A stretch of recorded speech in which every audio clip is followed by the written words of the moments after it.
Baby, can you give me a laptop? Alrighty, guys. We are live for UFC 326. I do apologize. I said overall that I was going to give my fight prediction, but we're going to go live for some of these fights because this is going to be an important one. This is going to be the rematch between Max Holloway and Charles Oliveira. For any of you that have been around long enough, you would know overall that both these guys looked at as all-time grade level fighters. Holloway, of course, the former 145-pound champion. Oliveira, the former 155-pound champion.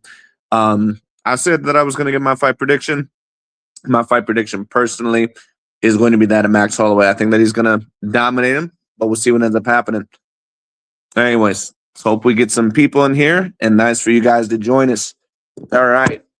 First fight ends up being a knockout in the first round, I believe. This dude, I think both these guys might be from Brazil. Let me take a look here. What's this dude's name? Let me see.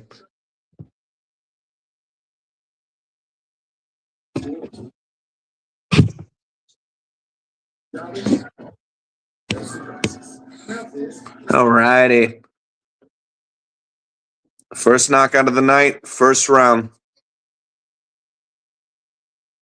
Let's take a look overall at that replay.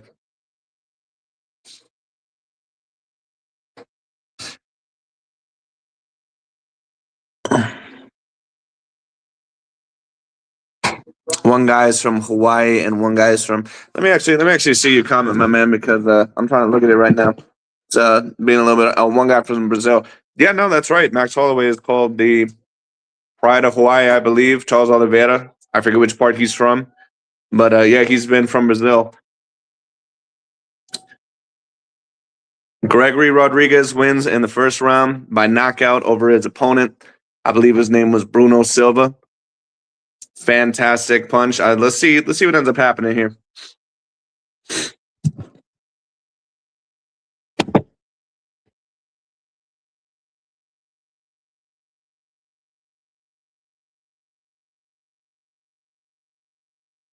I want to see the replay on this. I want to see what punch he ended up landing here. I missed it. I just missed it.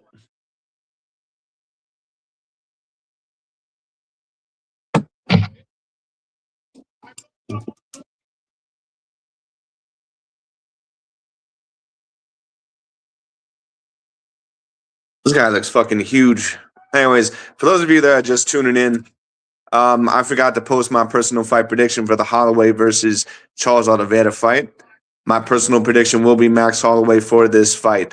I think that Holloway will be a little bit too quick, a little bit too much volume. I think overall that he's going to throw a bit too much. I think he's going to be too quick a foot. I would like to see Oliveira possibly put up a good fight, but I just don't know how much he's going to be able to do that. I think he's a bit too stiff.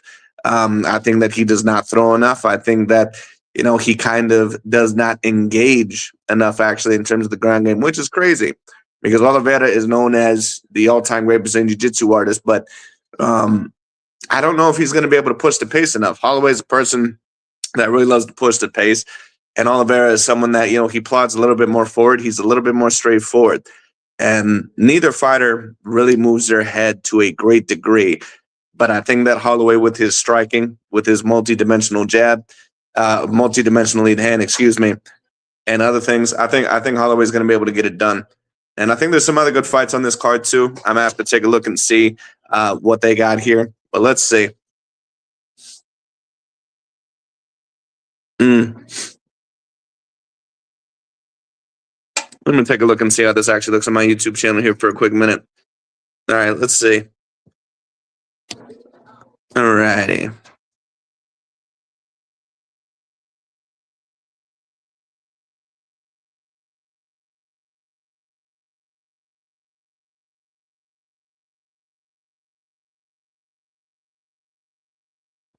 Alrighty. Antibara 3802 says the only way Oliveira had a chance is if he tries to get a hold of him.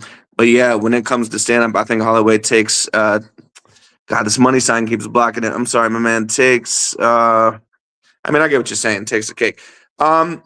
Oliveira, listen, this is one of the two ways. If Oliveira does end up winning this fight, it's going to be one of two ways in my view.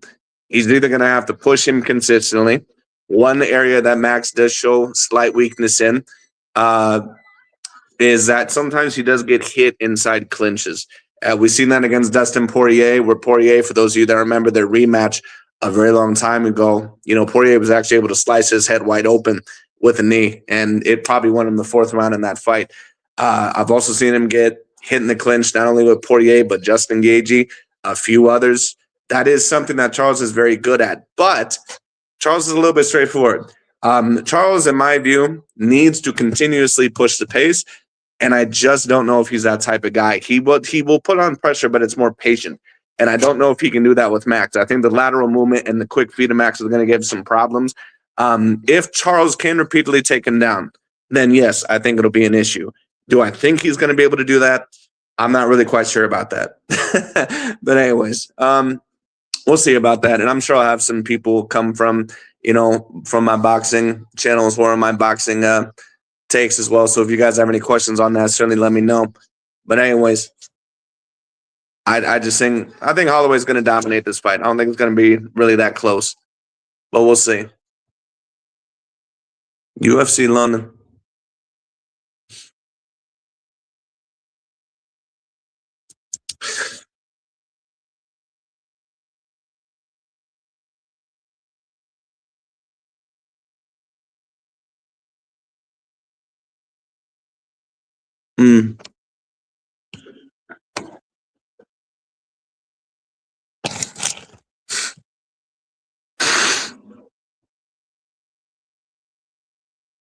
For those of you that are just tuning in, we're doing a live stream of the Max Holloway versus Charles Oliveira fight.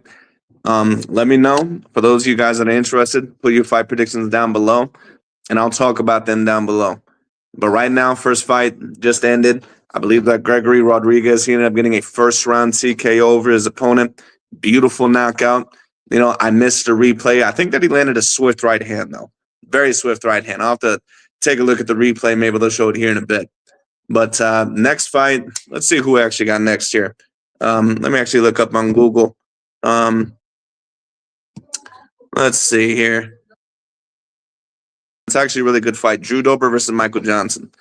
Drew Dober is actually from my hometown of Omaha, Nebraska, I believe, or he actually lives here now. But anyway, see, Anti-Barra says also Oliveira has good power, so he kind of has a puncher's chance too. But still, I guess it might not be enough. That's one of the possibilities that I see Oliveira maybe winning this fight. Max Holloway's in the building now. Oliveira has a lot of power, and we also got to remember that both of them recently got knocked out by Topuria. Holloway actually got knocked out for the first time ever in his career, and in pretty brutal fashion against Ilia Topuria in his last fight. But yeah, says Jamie Radin says Garbrandt might need a new pair of testing. After all those low blows. I actually didn't see Cody Garbrandt. I didn't see the Cody Garbrandt fight. I keep forgetting that this is on Paramount Plus now. So on ESPN Plus, I'm used to the main event starting at 9. I keep forgetting it starts at 8 now. There's Charles Oliveira, the Bronx. He's in the building. Nice little shiny suit. But to Anti-Barra's point, actually, Oliveira has a lot of power. We've seen that against Gaethje. We've seen that he's got a wicked right hand, but he just don't throw enough in my view. He's someone that, especially if you know how to manage the distance and know how to control the distance, he's someone that is a little bit more vulnerable, a little bit more vulnerable. And I just think that Max is going to be able to get him, but we'll see. Hopefully this next fight, overall comes up soon because, damn, they got a lot of advertisements. Jesus. Anyway.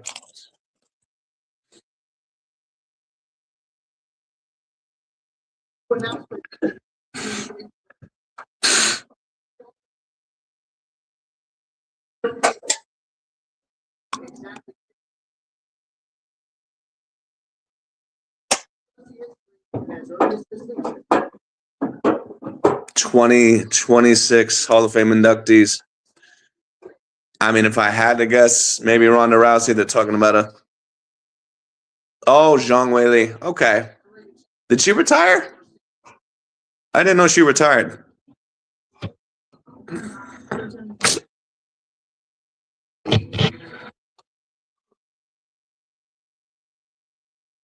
I remember those fights with Zhang Weili and Joanna Jędrzejczyk. They were classic fights. I actually thought that Joanna possibly won that first fight. but it wasn't her time anymore. So I think the judges kind of gave it to Zhang Wei Li. I remember when Joanna was on top, and then Rose kind of took over. Mm.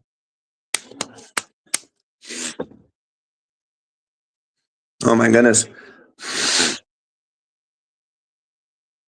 For those of you that are just tuning in, the second fight I believe is about to come up: Michael Johnson versus Drew Dober.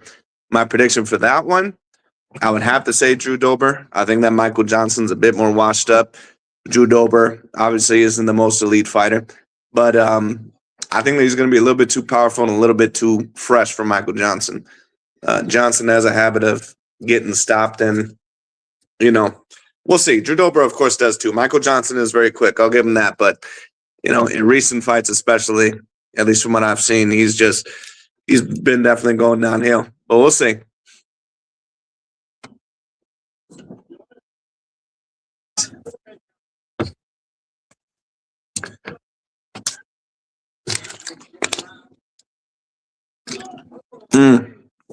Whew.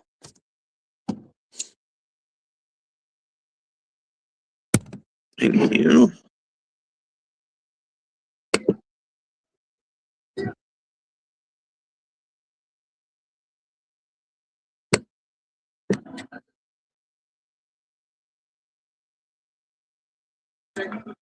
Whew. I remember that fight.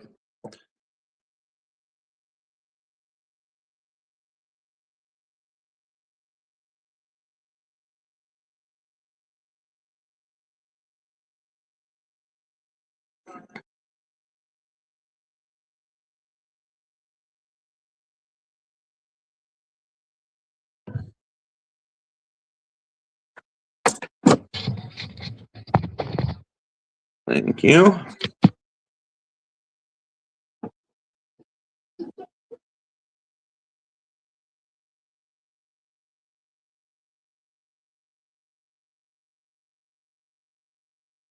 There you. All righty, guys. For those of you, once again, that are just tuning in, we're watching the UFC 326 fight card. Main event's a big one between Max Holloway and Charles Oliveira. Now that I think about it, if Max Holloway were to win this rematch, he could very well potentially get another title shot at 155. And we all know that Ilya Topuria, of course, is the current champion there. I believe that Justin Gaethje is probably going to get his shot next. But if Holloway is actually able to get a rematch at 155, I would still predict Topuria to win, but you never know. I think that he's more meant for 155 in the first place. I always kind of thought Max was a little bit too big for 145. But we're gonna take a look at that as it goes along. Anyway.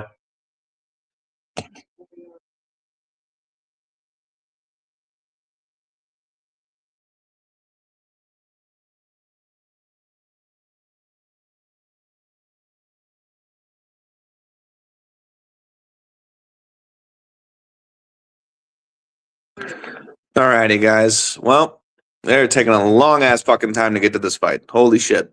Jesus Christ.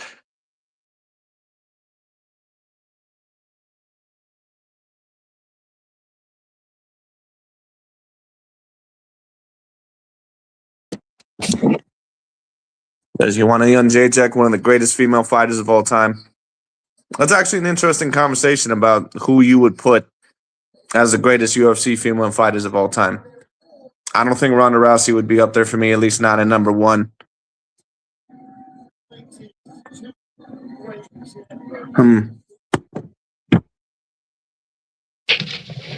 me just make sure, check my volume on my YouTube channel, guys, real quick. Hold on one sec. All right, let's see here.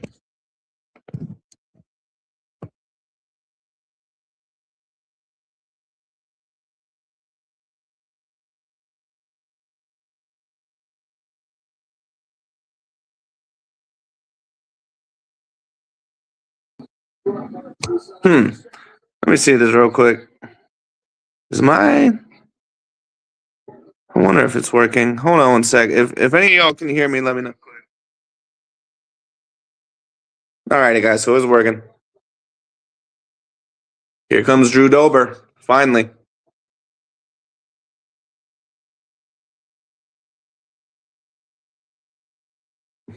The Brazilian lesbian chick is probably the best. I forget her name.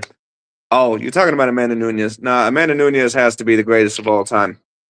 When you talk about the top 5 UFC women's fighters, number one, I think you have to go with Amanda Nunes. I don't even think that's a conversation. Um, this person says Amanda Nunes and Holly Holm, maybe Misha Tate and Cyborg. Well, if you're gonna put Misha Tate up that high, I think you also gotta probably put Ronda Rousey. Um, that's kind of tough. I would say Tate, Holm, and okay, now I see what people are talking about with these goddamn advertisements. There's an advertisement literally like every 5 seconds. I mean, at least I guess they're taking a while to get to the fight, but damn. Anyways, top 5 of all time. For me personally, number 1 has to go to Amanda Nunes. I don't even think that can be a conversation. She's just beaten too many people. She beat Rousey. She beat Tate. Beat them both in round 1, I believe, by the way. She beat Holly Holm, although maybe not quite at her peak. She beat Shevchenko. She beat Cyborg. She beat, I believe, Jermaine Durandame. I mean, literally the only one left that she would need on her resume is Kayla Harrison, and she's coming out of retirement to do that. And even if she lost to Kayla Harrison, I can't fault her for that because she's been out for a while. Antibara says, "Oh, that Ukrainian girl is also up there." Yeah, it's Shevchenko. She's from someplace in Russia or somewhere around there. I forget. I forget the name of that place. She's like in a weird area. I don't think it's Ukraine though. I don't think she's from there. I think number 2, to be honest with you, would have to be Valentina Shevchenko. Debatably, anyways. I don't always think that the 125-pound weight class was the strongest, but I think you definitely got to put her above girls like Tate and other girls like that. Now, the question would be, is where does Ronda Rousey rank? But just my top 5 list personally, I got to go Amanda Nunes. Probably after that, Valentina Shevchenko. Number 3, that's a tough one. Because people kind of forget about girls that fought at 115, like the Joanna Jędrzejczyks and Rose Namajunas and Zhang Wei Li. I think after that, for me, it'd have to be one of those girls. I mean, Chris Cyborg is kind of up there. I don't know if she always fought the highest level of competition in the other promotions, so that's why it's a little bit difficult for me. But she's up there. But I think number 1, Amanda, number 2, Shevchenko, and number 3, I'm going to go with, let me think here. That's a tough one. I think I'm going to go with probably Joanna. I know that's a little bit crazy, but yeah, it's either her or Rose in my personal view. And then after that, I don't know, man. It's kind of a toss-up. You still got guys like Zhang Wei Li, Rose Namajunas. Ronda Rousey is kind of up there. Misha Tate, I mean, she definitely was good, but she didn't even have title defense. Holly Holm is good, but I don't think she's top 5 because she lost just too many big fights after that Ronda fight. Ronda's kind of up there, but she kind of was in an era where they were just beginning and it wasn't the most talented. So she isn't really looked at, as in great of esteem today, but you could argue her top 5, especially those title defenses. You could. That'll be a good video one day, actually.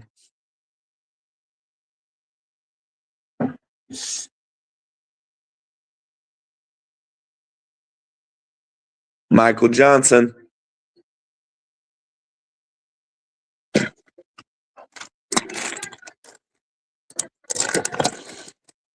For those of you that might just be tuning in, welcome to have you here. And we are now, I believe, on the second fight of the main card, Michael Johnson versus Drew Dober. Not the best fight. Both of them kind of gatekeepers. I don't even know if they're ranked within the top 15 anymore. I'm guessing this is happening at 155. The last time I seen Michael Johnson, he got knocked out by Josh Emmett, which was pretty sure like a few years ago. So I'm guessing this has to be 155 because I've never seen Drew Dober below 155, at least every time that I've seen him. So we'll see. But let me know you guys' prediction on this one. If you know these two fighters, I'm going to go with Drew Dober on this. But Michael Johnson's always got a shot. He's very quick of hand, quick of foot, got some boxing ability. But I think he's a little bit too long in the tooth. He also just gets hit a little bit too much as well. And Dober is He gets hit too. He's a little bit less maneuverable than Michael Johnson, but if he hits you, not gonna be lights out. That's one thing I'm gonna say about him.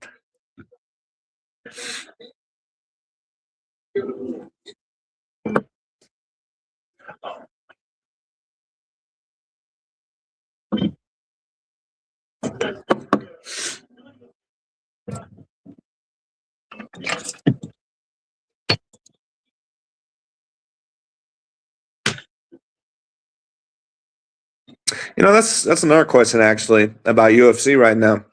I believe that they have the UFC white card that was recently announced, at least for some of those fights. I believe, interestingly enough, Alex Pereira versus Cyril Gane was announced just a couple weeks ago, and now apparently we have John Jones versus Alex Pereira.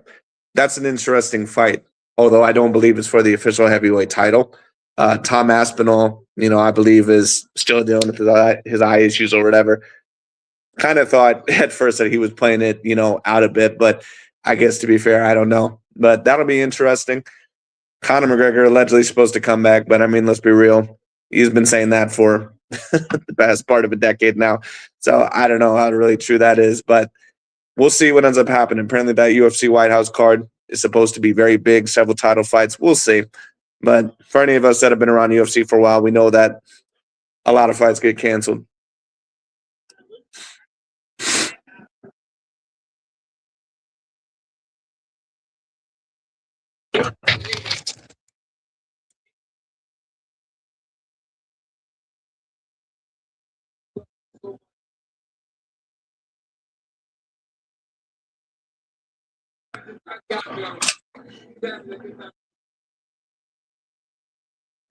All right, Drew Dober getting Vaseline up.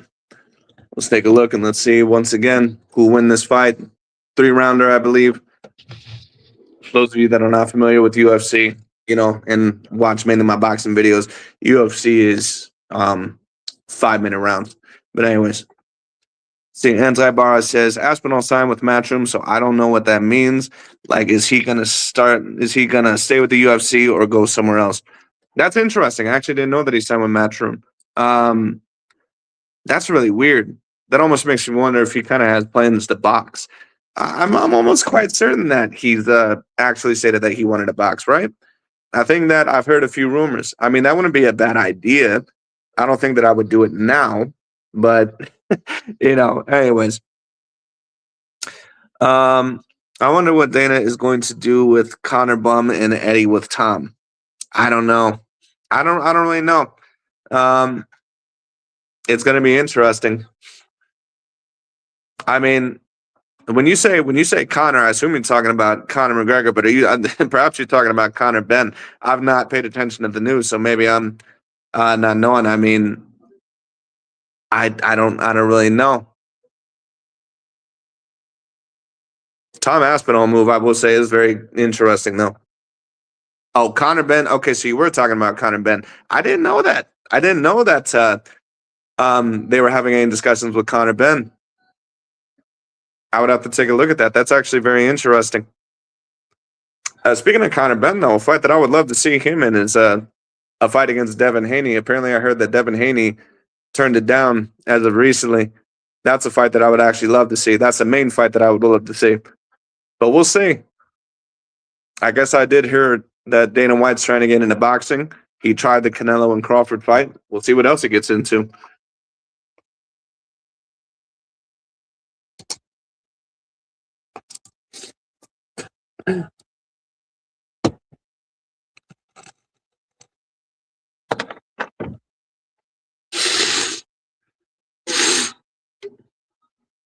All right, guys. Fight's about to start. Second fight of the night. Drew Dober versus Michael Johnson. Let's see what happens. 3-rounder.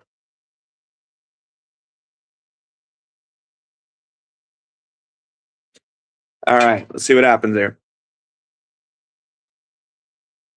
Damn, Drew Dober looks huge compared to Michael.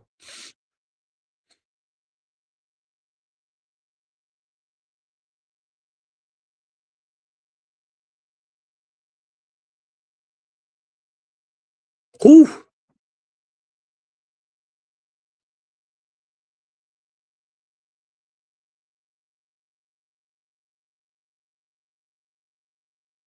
That's a good point brought up by DC. Michael Johnson isn't only quick-handed; he's way more powerful than what you would think.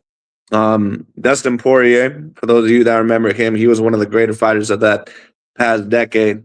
Um, that was one of Dustin Poirier's final losses before he kind of went on that great streak. Michael Johnson was able to hit him, I think, with a good overhand left. I think he caught him, I think, in the first or the second round.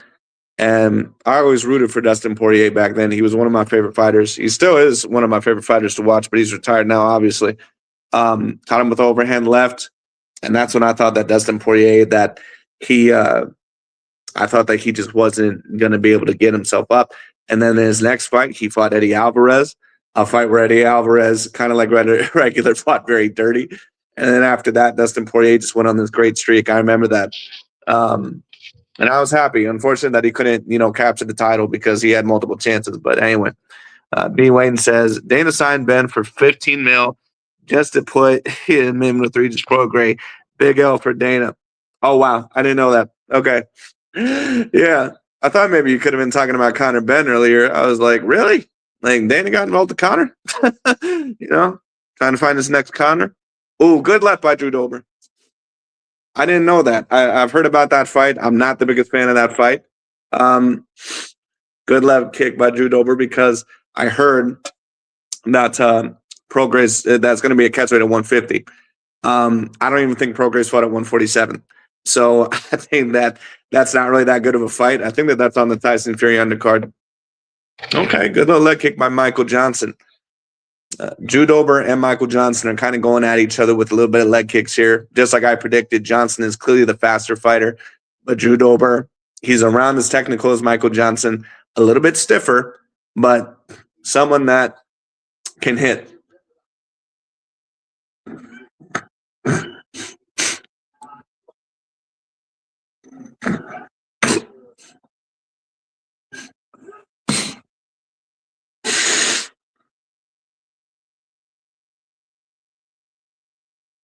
Neither of these fighters are really using their legs to an overt degree. They are using them a little bit. Both Johnson and Drew Dober, they're kind of getting some leg kicks in. This is pretty much a feel-out round so far. Nothing major. If I were to say anyone's winning the round, it's a little bit tough. Good right there by Drew Dober.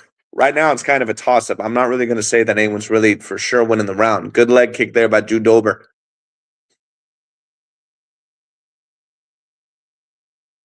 This has been a complete boxing match so far in this fight between Drew Dober and Michael Johnson.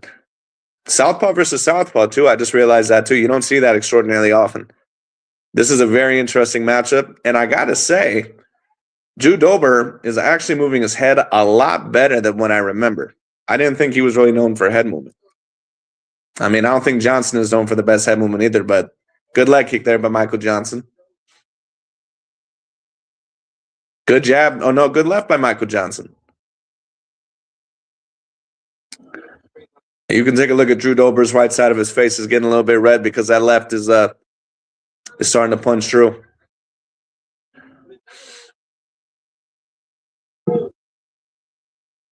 I want to see what Drew Dober's response is. Nice try with the body shot there, but not successful. So far, I would have to say that Johnson is just edging out Drew Dober a little bit in this first round. Just by a little, but oh, cool, good left by Michael Johnson. That startled him a little bit. That wobbled Drew Dober just to a slight degree. I think Michael Johnson's won this first round. I think he landed more leg kicks from what I've seen. He's landed that jab a bit more consistently, and he's stunned Drew Dober a couple times too. I think Dober stunned Michael Johnson a couple times too. But Drew Dober is he's got to be a little bit more active here. I think he's a little bit perplexed by that speed. A lot of fighters, when they fight Michael Johnson, are. Dustin Poirier was. Josh Emmett was. Even Justin Gaethje, when he first got into the UFC, was. For those of you that remember that fight was living hell.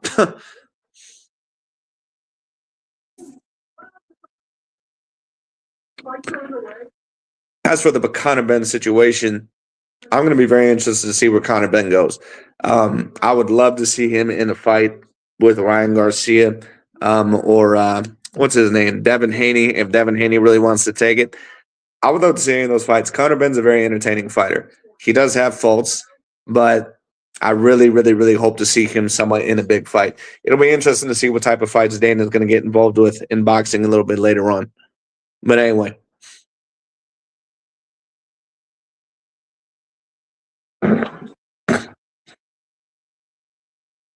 For those of you, once again, that are just tuning in, watching the UFC 326 main card, on to the second fight between Drew Dober and Michael Johnson.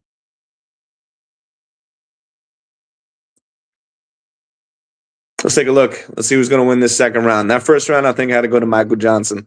He was a bit too quick, a bit too active, better with the lead hand, better with that overhand left. I think that he got it. But let's see the second round here.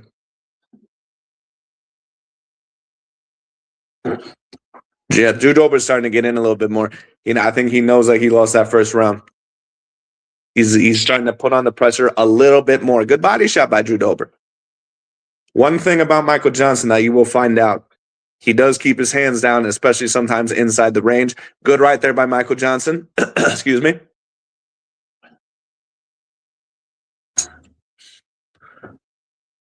Good body shot by Drew. Whew. Okay, Drew's starting to pick up the pace a little bit here.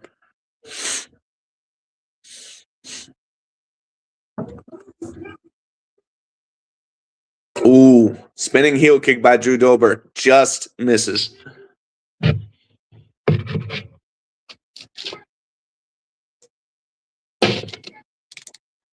He's really trying with that left to the body, which I think is a really good idea.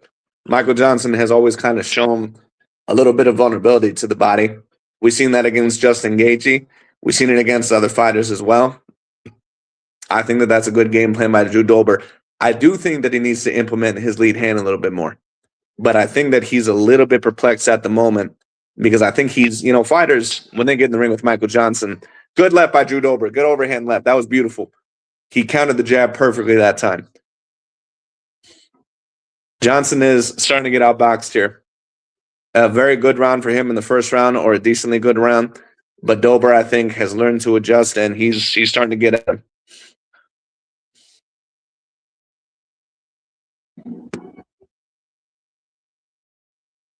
Oh no! He's done. Wicked left by Drew Dober. Wicked left. Overhand left. The punch that Michael Johnson usually knocks out opponents with. Sets it up with the lead hand. As I've told people, Michael Johnson has a habit of keeping his hands down. Overhand left lands straight on the jaw. Michael Johnson knocks him out cold. Well, gets him to the ground, and then Drew Dober basically beats him up. But you know what I mean. Wicked left hand. Let's take a look at a replay on this. Let's take a look. Yep. See, he tried to get the right hook in there, but he misjudged the range. Oof. That was hard. That man's head dropped like a sack of potatoes on the pavement. Woo! I got that fight prediction correct. I thought that Drew Dober was going to win. I guess I didn't really say what I thought he was going to win by knockout or decision, but that's one thing about Drew Dober. You got to give him that man has power. His striking was a little bit better here than what I remember. But Michael Johnson also is not someone that I would call an elite level opponent. And I mean, he's been a gatekeeper for about the past 10 years. So, wow. What a punch.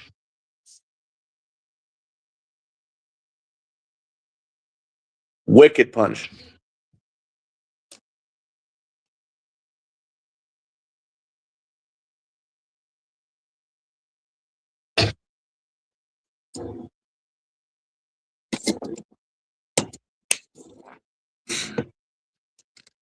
Those of you that might just be tuning in, Drew Dober just ended up getting a second round knockout over Michael Johnson. Wicked overhand left straight to the jaw. Michael Johnson in return for, I believe, a jab down to the body. Michael Johnson tries to throw a right hook to counter Drew Dober. Drew Dober must have predicted it, kind of faked the lead hand, then went right down the guard with that left, right on the jaw. Lights out. Beautiful knockout.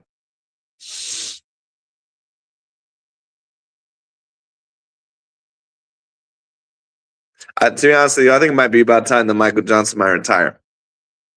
He's been knocked out a whole lot in his career. He's been stopped. He's had a lot of wars. I've seen him in fights with Dustin Poirier, Drew Dober, Justin Gaethje, Josh Emmett, Habib Nurmagomedov.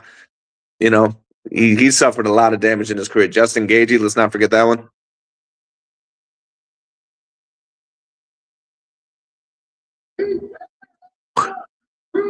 Drew Dober. Going on in.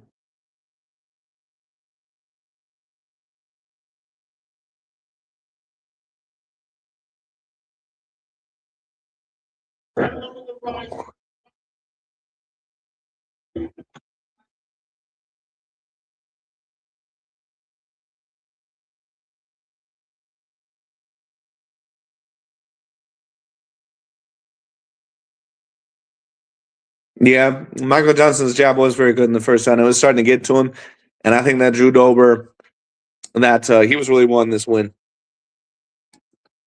because Johnson's a guy that he's a gatekeeper, but people kind of remember him. He's a very good gatekeeper. He's someone that is decently skilled in boxing. He's quick-handed, quick of foot at times, but he just he's just not really an elite fighter. Damn, he dropped hard. Jesus. That guy dropped overall like a dead body. Jesus Christ. Oof. Wicked left.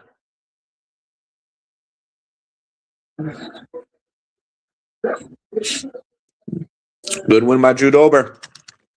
Up fight that is next. Let's take a look and see what fight is up next. We got Rob Font versus Raul Rojas Jr. This is going to be an interesting fight. Raul, of course, is looked at as one of the higher potential UFC fighters, but he has suffered, I believe, he did suffer one loss, I believe, a couple of fights ago. He was undefeated formerly. Kid Rock is in the crowd. Mackenzie Dern. John Silva, who just recently got a victory, I believe. Mario Lopez, who's at every fight ever.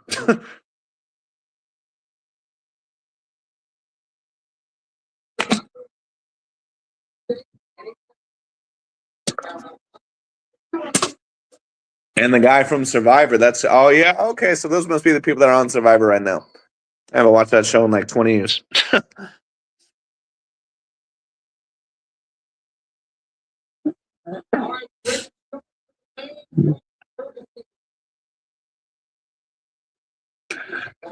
Two pretty vicious knockouts to start off with this fight card. First two fights, Gregory Rodriguez, I believe, gets a knockout in the first round. Drew Dober ends up getting a knockout in the second round over Michael Johnson. In the second fight, brutal overhand left. And I believe that this next fight is going to be very interesting. Rob Font is a guy that, was a decent contender, I believe, at 145. He's not great, in my view, but he's decent. And Raul Rojas needs the experience. So we'll kind of see. If I was going to predict that one, I would probably say Raul Rojas would win. I think Font has got a little bit too much wear and tear on him. And I think more than likely he's going to win that fight. But we'll see.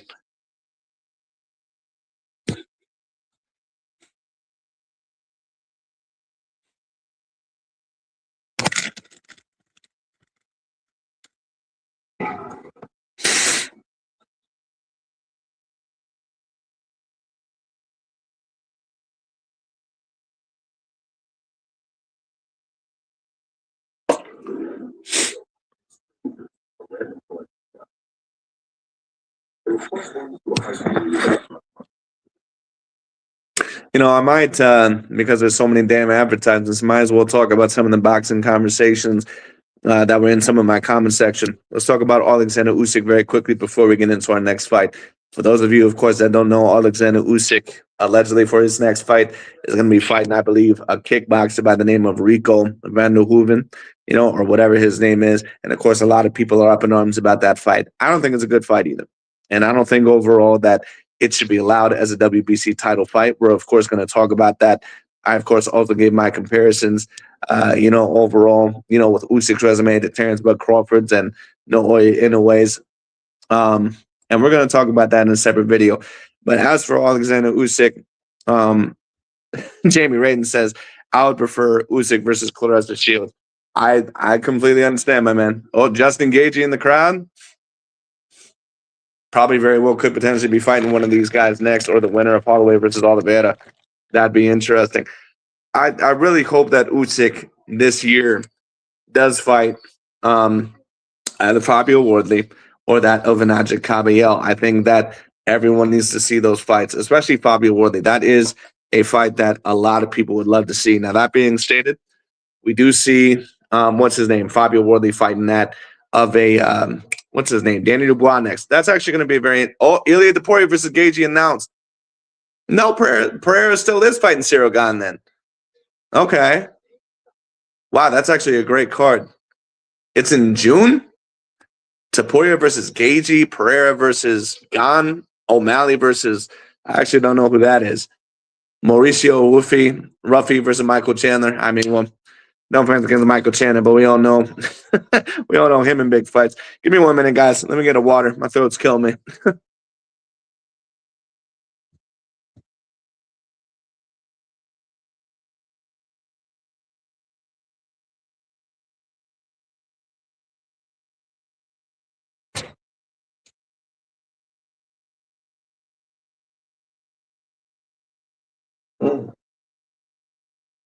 That's a fantastic card right there. John Jones will stay retired. I heard multiple reports that apparently they were supposed to be fighting, but I mean, of course, there's always a lot. Let's see what Dana White has to say here, real quick. Hold on.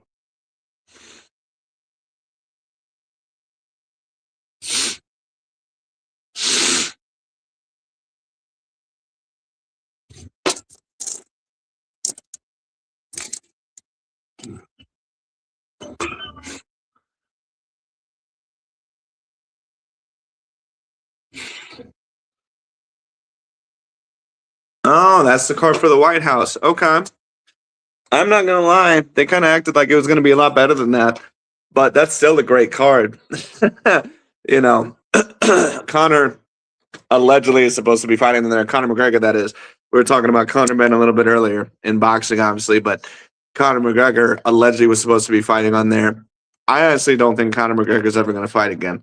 I've been saying that for the past 4 years, and I've pretty much been right every single time. That dude is done, just in my personal view. Pereira versus Gane, that is a really great fight. And they're both kind of the same in length and height. Gane obviously is the bigger dude in terms of weight. Alex Pereira might legit be the first fighter that could become a 3-weight division champion. He has a chance. I think he's got faults in his style, but he is someone that's he actually is someone that is a great all-around fighter, especially for how inexperienced he is. And that's the thing that most people really don't know. Alex Pereira has not been doing this for a long time.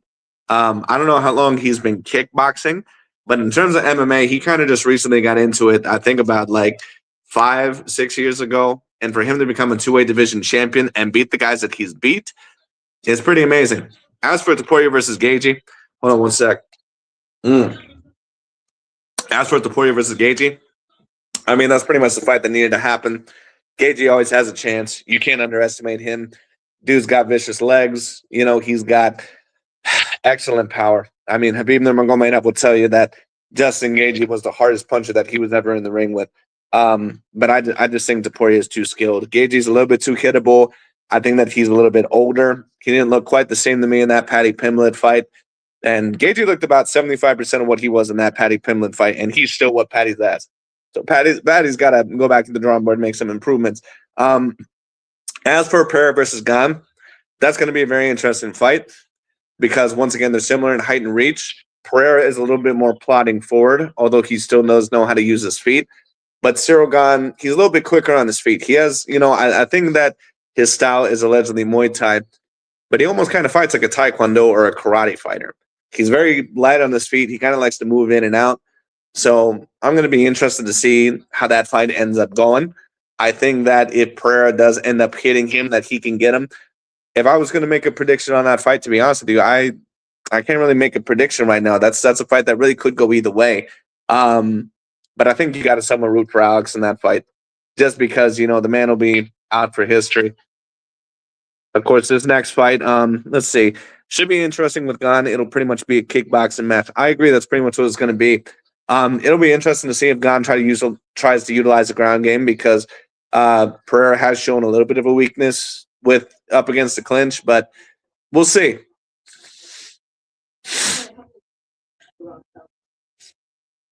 Once again, the fight that's up next, Rob Font versus Raul Rojas, I believe, next.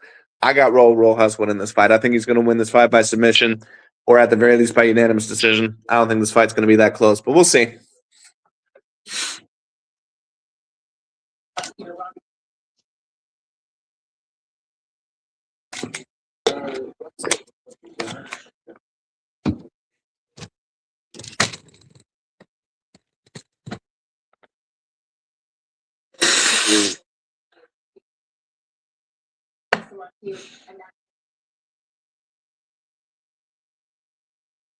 We got a lot of good boxing fights announced so far this year, too. We got Keith Thurman versus Sebastian Fundora upcoming. Keith Thurman is a little bit older, so I don't know how good that fight's going to be. But I'm very excited for David Benavidez versus Gilberto Zeta Ramirez. I'm extremely excited for Junto Nakatani versus Naoya Inoue. And I'm really hoping that we get Alexander Usyk versus either Ajit Caballel or Fabio Wardley. Speaking of Fabio Wardley, that fight that Fabio Wardley has against Danny Dubois, amazing fight. I'm super excited about that fight. And I really do not know who's going to win that one. I'm going to have to kind of do my very in-depth analysis for that. I'm going to have to watch a lot of their fights, weeks prior to that fight. I think that fight happens in May, right?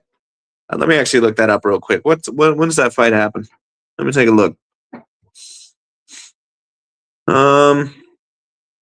Google. Let's take a look. Let's just take a look at upcoming boxing fights. How about we just do that? Upcoming boxing schedule. That's what I always look up when I want to know the bigger boxing fights.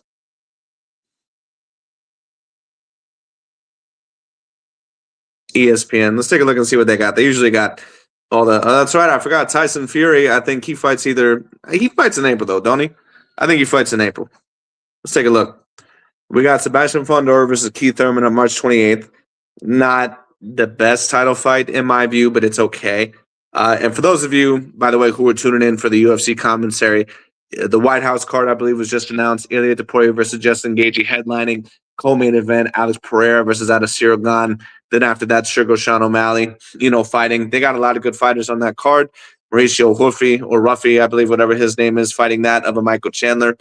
The card isn't quite as great as what Dana was going to lead on, but I mean, that's kind of expected because we've seen that with all the alleged big cards that were going to happen. But let's take a look at some of the upcoming boxing fights because we got some real good ones here.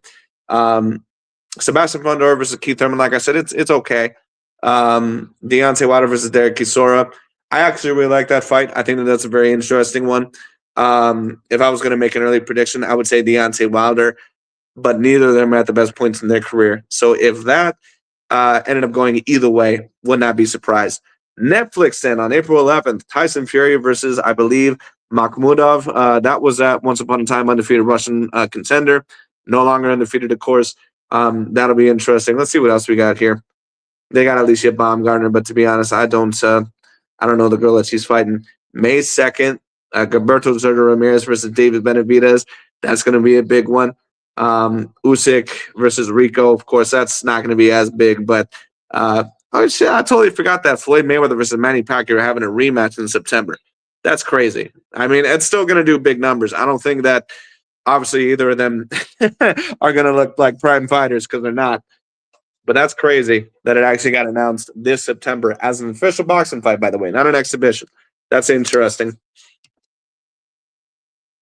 And upcoming, we have Raul Rojas versus that of a Rob Font. Once again, for those of you that might just be tuning in, I'm predicting Raul Rojas. You reading the chat, boss man? Yeah, I'm reading, buddy. I'm reading, man. Sorry, that sounded condescending there for a minute. Yeah, I'm reading the chat. You put $550 on Max. I'm also predicting Max to win this fight. I think he's going to be a little bit too active, too much volume. I think overall that his lateral movement's going to be an issue. Oliveira has a chance, of course, but I think that Oliveira is a bit too stiff and a little bit too hittable. I don't see him beating Max. I hope that he really is able to make this fight 50-50 because I love both of these guys. And for those of you that, that are here either from UFC or, for those of you that may be my regular boxing watchers, Holloway and Oliveira did not really get off to the best start kind of in the UFC. I mean, Oliveira was 14-0. He won his first 2 fights, and then after that, he kind of went on the streak of losing a lot of the big fights. He lost to Frankie Edgar, I think. He lost to Max Holloway. He lost to a lot of guys. And then at 155, he all of a sudden just made this change out of nowhere. And I first noticed it against Kevin Lee, who was another former top contender at 155. And Oliveira just like smashed him. I don't know what change he made, but it really worked for him. And of course, that led to him getting the title shot over Michael Chandler, where he almost ended up getting stopped in that fight, but he ended up recovering. And then he smashed Justin Gaethje. Then of course he lost to Islam Makhachev later on. But Charles was kind of known as a fighter that did not really get off to the best start in the UFC. Max Holloway was the same thing. He was 3-3 in the first 3 fights of his career. He would lose to in the first 6, excuse me. He would lose to Dustin Poirier. I think he lost to Dennis Bermudez. And I think there was another fighter that he lost to, but I don't remember which one it was. But that's why this fight is really so interesting. I'm hoping that Oliveira makes it a fight. But I don't know how either fight is going to be after that knockout over to Poirier. I mean, we did just see, Oliveira we did just see Max Holloway beat Dustin Poirier, but I kind of thought that was a Dustin Poirier that was really on his last legs and was nowhere near the same fighter. But yeah, Cali King says, awesome, brother. If Oliver's game is on point, he can do it. But Max will take the heat and go through anything for the win. Absolutely. Well, if Oliver is going to win this fight, he has to be consistent with the clinch game and completely punishing Max inside the clinch, because that is one of the areas that he's vulnerable in. He will take strikes there. He's going to have to utilize a probing kick and a probing jab, but I just don't think he does enough of that. And he doesn't have a multi-dimensional lead hand. That's kind of the reason why I'm also predicting, Holloway to win.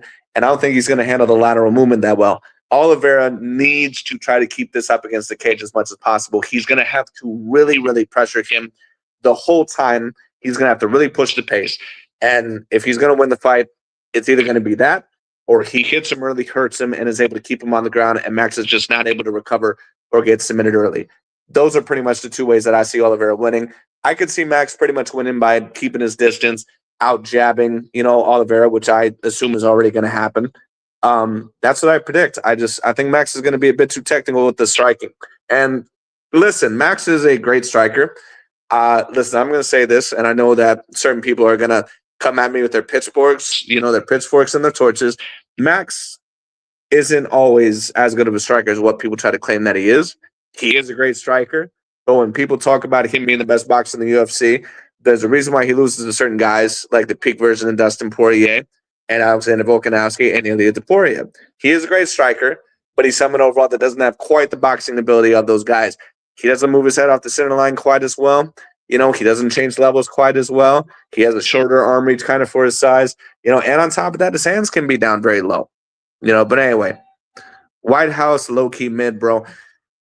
I mean, it's a very good card. When I seen it, I was like, wow, it's a really good card. But I was like, don't let that be the White House card, please. Dana always promises, but anyone who's been around UFC long enough, you would know he does this stuff for UFC 200, 300. He's like, I got some major plan. And then the main event for like UFC 300 was like Alex Pereira versus Jamal Hill. Like, it's a good fight, but it's like, it's not like, I really don't even know. It's not like Mayweather versus Pacquiao. You know what I mean? Unranked Nickel, bro. What the fuck? I mean, Bo Nickel is someone that's known. I was just hoping for Conor. I think a lot of us were, but I don't see Conor coming back. I've told people that for a while. Listen, when a fighter is out for like 4+ more years, oftentimes they're just not usually going to come back unless it's for, for money or something like that. I just don't see Conor coming back. All right. We got the third fight here. For whatever reason, these fights seem like they're taking a lot longer to get out. Raul Rojas Jr. versus Rob Font. Rob Font, the Puerto Rican, in this weird crouched, almost animalistic type of approach.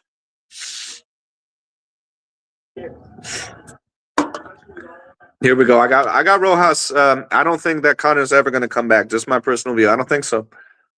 I don't think so. I think he's made enough money. I think that when you're that undecided as a fighter, that I mean, I don't think his heart's completely into it. I think that he kind of wants to get back into it, but I don't think he will. I got Rojas as well. Rojas is moving around quite a bit in this fight. Interesting. Rob Font crouched a little bit. His chin is tucked down. Uh, it's not really his chin. It's more his head is crouched really low. Um, which usually I wouldn't have a main problem with, especially in terms of boxing. But in an MMA fight, that's a little bit more risky because you can get kneed or a kick or something. Uh, Nutrition YT asked, "Do you train, bro?" Um, I used to train a little bit in boxing, slightly in MMA, but I mainly trained in boxing. My father, and this is the main reason why I kind of got into the sport. My father was once upon a time a very highly trained fighter, especially in Taekwondo and a little bit in boxing as well. I don't think he ever did. Um, I don't think that he ever did ground game or anything like that because it wasn't as popular back in the '80s and stuff like that. That was around the time when he was probably doing it. But he was one of the top guys in the country. He never went pro or anything, but he won tournaments. So he wanted me to get into it. Interestingly enough, I kind of got into it because of Fight Night, the video game. But yeah, my father was the main one that got me into it. Rojas, and I plan to train more too as well, especially in jiu-jitsu. That's a thing that I've not gotten into. I plan to do more training because I would love to learn the Greco-Roman wrestling, maybe sambo or jiu-jitsu. That'd be fantastic. Rojas gets him down. Let's go, Rojas. Anti-Bar says, funny thing, I used to work with this guy whose older brother fought Rojas. LOL. Is the fighter that's his last name is Tertios, if I'm pronouncing that right. That's crazy, man. Yeah, it's a small world. I actually, interestingly enough, um, whether you guys find it that interesting, we're friends with someone who I believe one of our friends, their husband or my parents' friends that I knew ever since I was a child. They now married someone from Iceland, and that Icelander's son trained in MMA, and he actually trained against Gunnar Nelson like multiple times. And he said Gunnar Nelson was, like the top of the top in Iceland. So he got to train with him multiple times. That would be a great experience in all honesty. Imagine that you actually get to spar or roll, with someone from the pros. That'd be amazing. Actually, that would be awesome. For jiu-jitsu, I would personally love to train with Damian Maya. For those of you that know him, but man, that guy's rough in terms of his jiu-jitsu. He's a cool dude from what I've seen, but his jiu-jitsu is top pinpoint. Raul Rojas is pretty much from what I expect. He's pretty much ragdolling Rob Font here. um, Rob Font, kind of showed a little bit of an aggression earlier, but he's 38 years old. So this is kind of what I predicted, and I don't know if he would have been able to even beat him at his best. Raul Rojas's wrestling is just really, really good. It's one of the best in the UFC, and I they definitely do expect big things. How far is he going to go? We'll see, but we do expect big things out of him.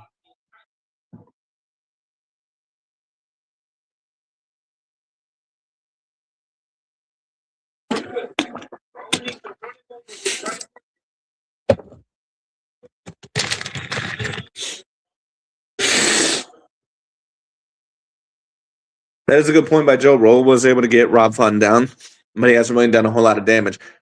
I don't think that that's enough of a point to say that Roll Rojas has lost a round.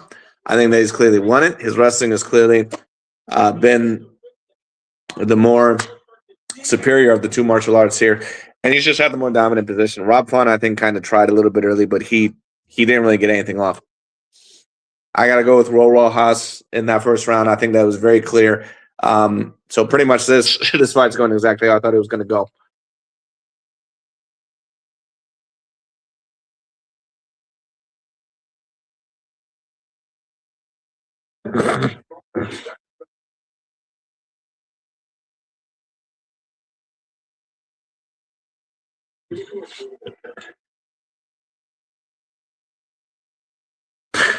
That is very good advice by the coach. He said small steps and make sure that your punches are straighter. Don't loop your punches.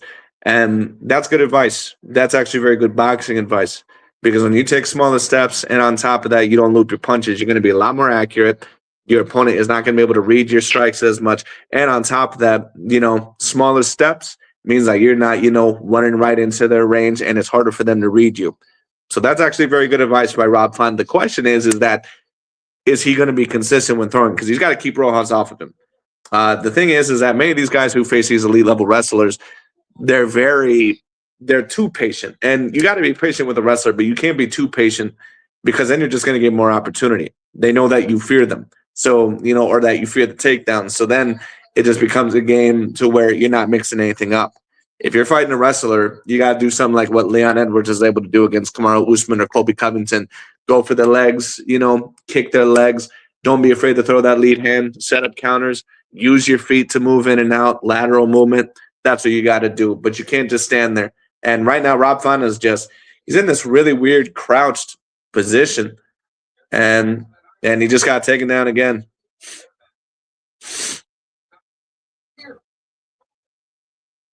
He's actually on top of Rojas now. Okay, this is interesting. But if I had to guess, and Rojas basically easily reverses it, no issue. Very talented wrestler. You got to give him that.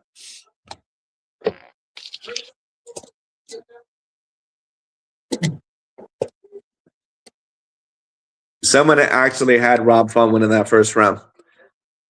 Maybe I just don't know how to judge a UFC fight. I don't see that.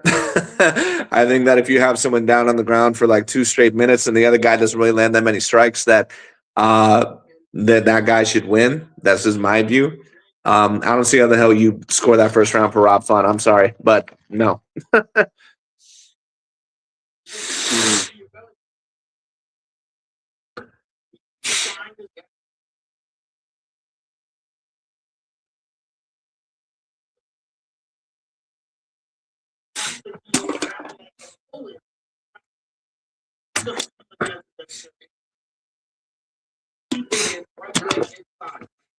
This is all Rojas so far, which is pretty much what I had predicted. I'm going to hold my phone actually up a little bit closer. Bending my damn neck.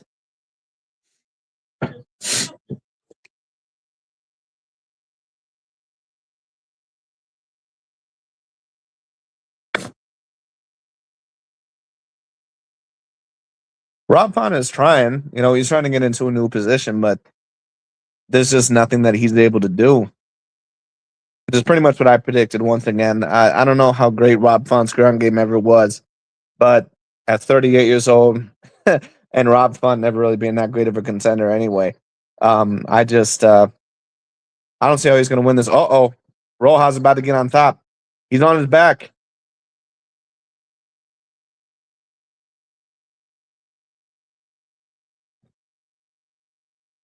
And good defense there by Rob Font, but he's just,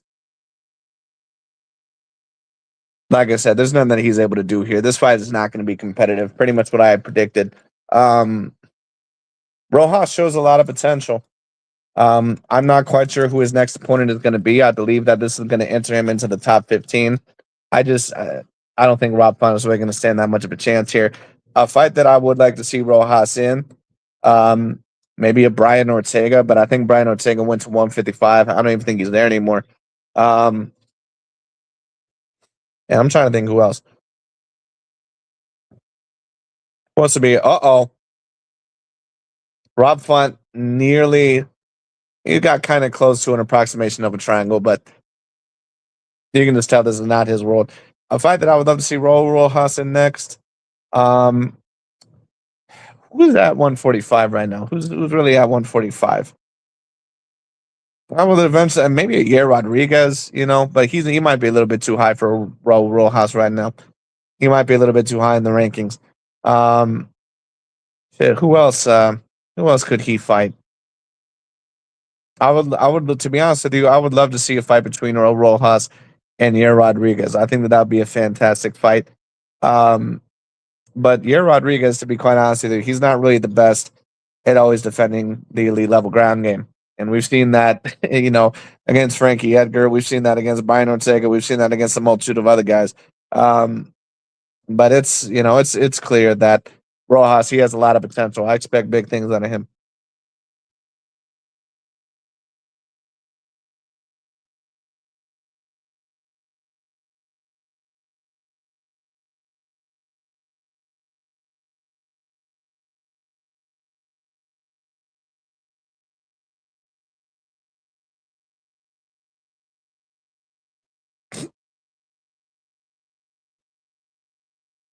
Oh my goodness. Excuse me 1 minute, y'all. I gotta drink some water. My throat is killing me today. I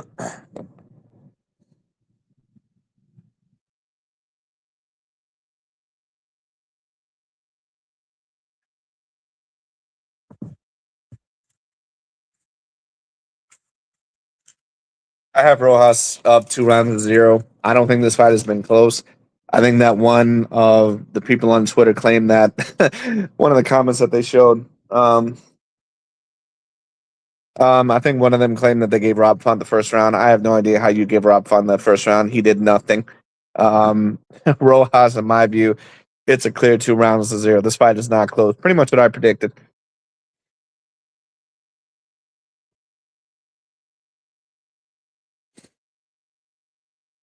And for those of you that tune in, thank you very much.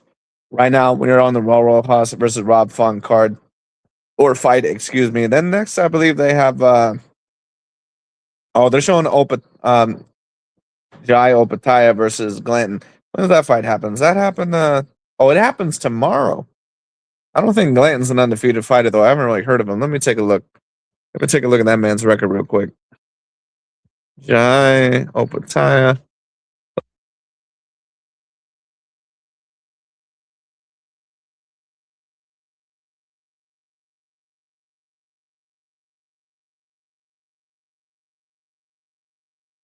No, yeah, he's 21-3. Yeah, pretty much what I expected. So that's not really going to be that good of a fight. That's why I haven't really heard about that one. I don't think anyone's really heard about that one that much. So far, I have Rojas up 2-0. He's moving around quite a bit in this fight. He's trying to exhibit some striking. I don't think it's elite level striking, at least not to a major degree. But I mean, he's at least moving around. I'll give him that. Rob Font's trying to strike him, and pretty much gets easily taken down here. There's just Rob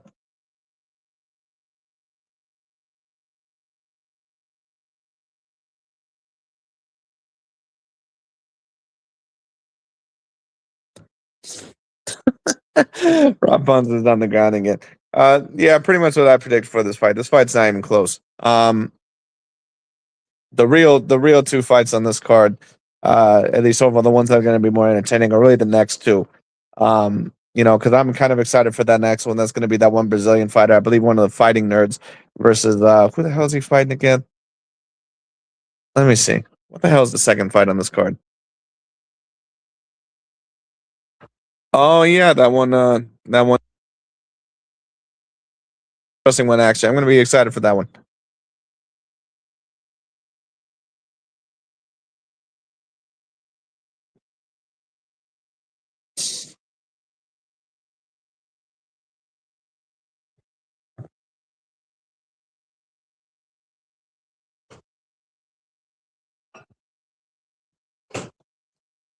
Good takedown by Real Rojas. This man's wrestling is top notch.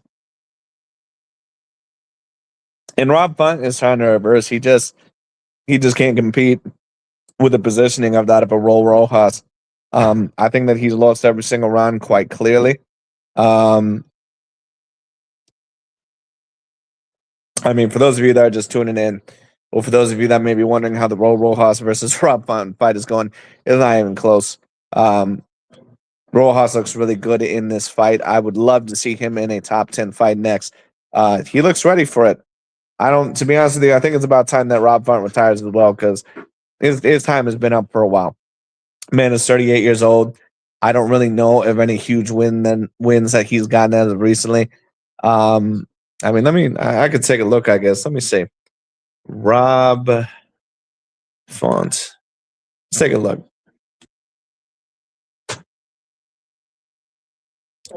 Let's see. Um, I mean, yeah, he's lost. I mean, he's lost 3 of his last 5. I mean, I guess you can say he's 3-3 in his last 6. But he's not beating any fighters that I really recognize. So I mean, it is what it is.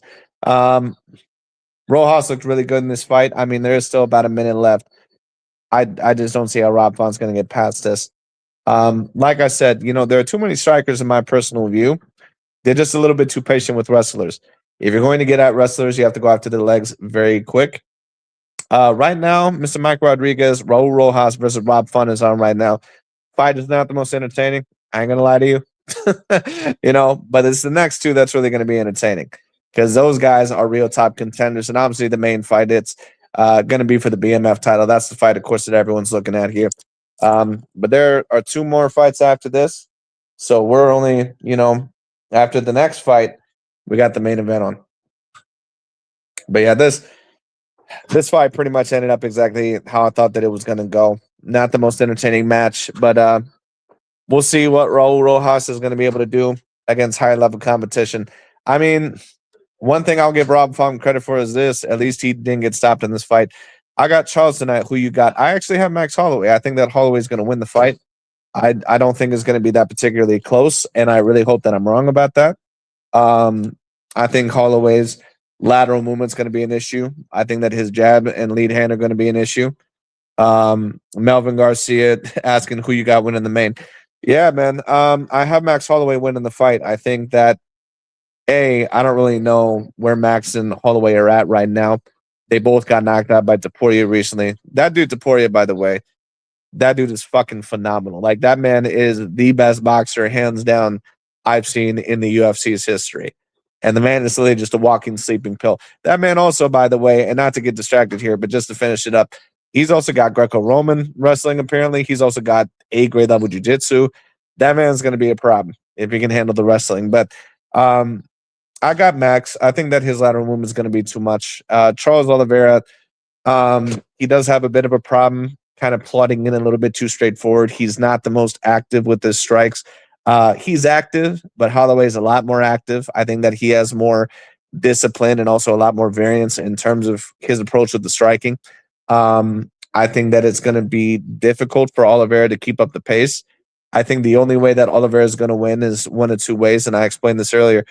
If he is actually able to hit Max early, because he does have a great amount of power, although Max is known for a great chin, if he's actually able to hit him early with a good right hand or something like that, then maybe he can do it. If he can hurt Max early, and then kind of get him down to the ground and keep him in the clinch, because sometimes when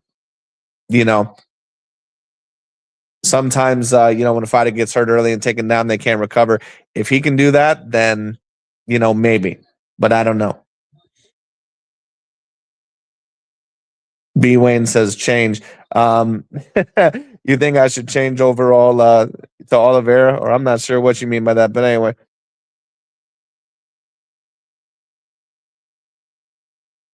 But yeah, man, I have Max Holloway winning this fight. We're gonna have some tea here, folks. Hold on one sec. Who do you got winning the main event? B Wayne. Oh crap! I need my phone charger.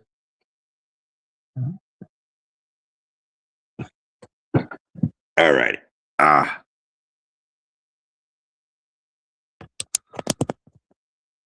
I really, I got to be honest. So I hope that Oliveira does put on a really good fight, though.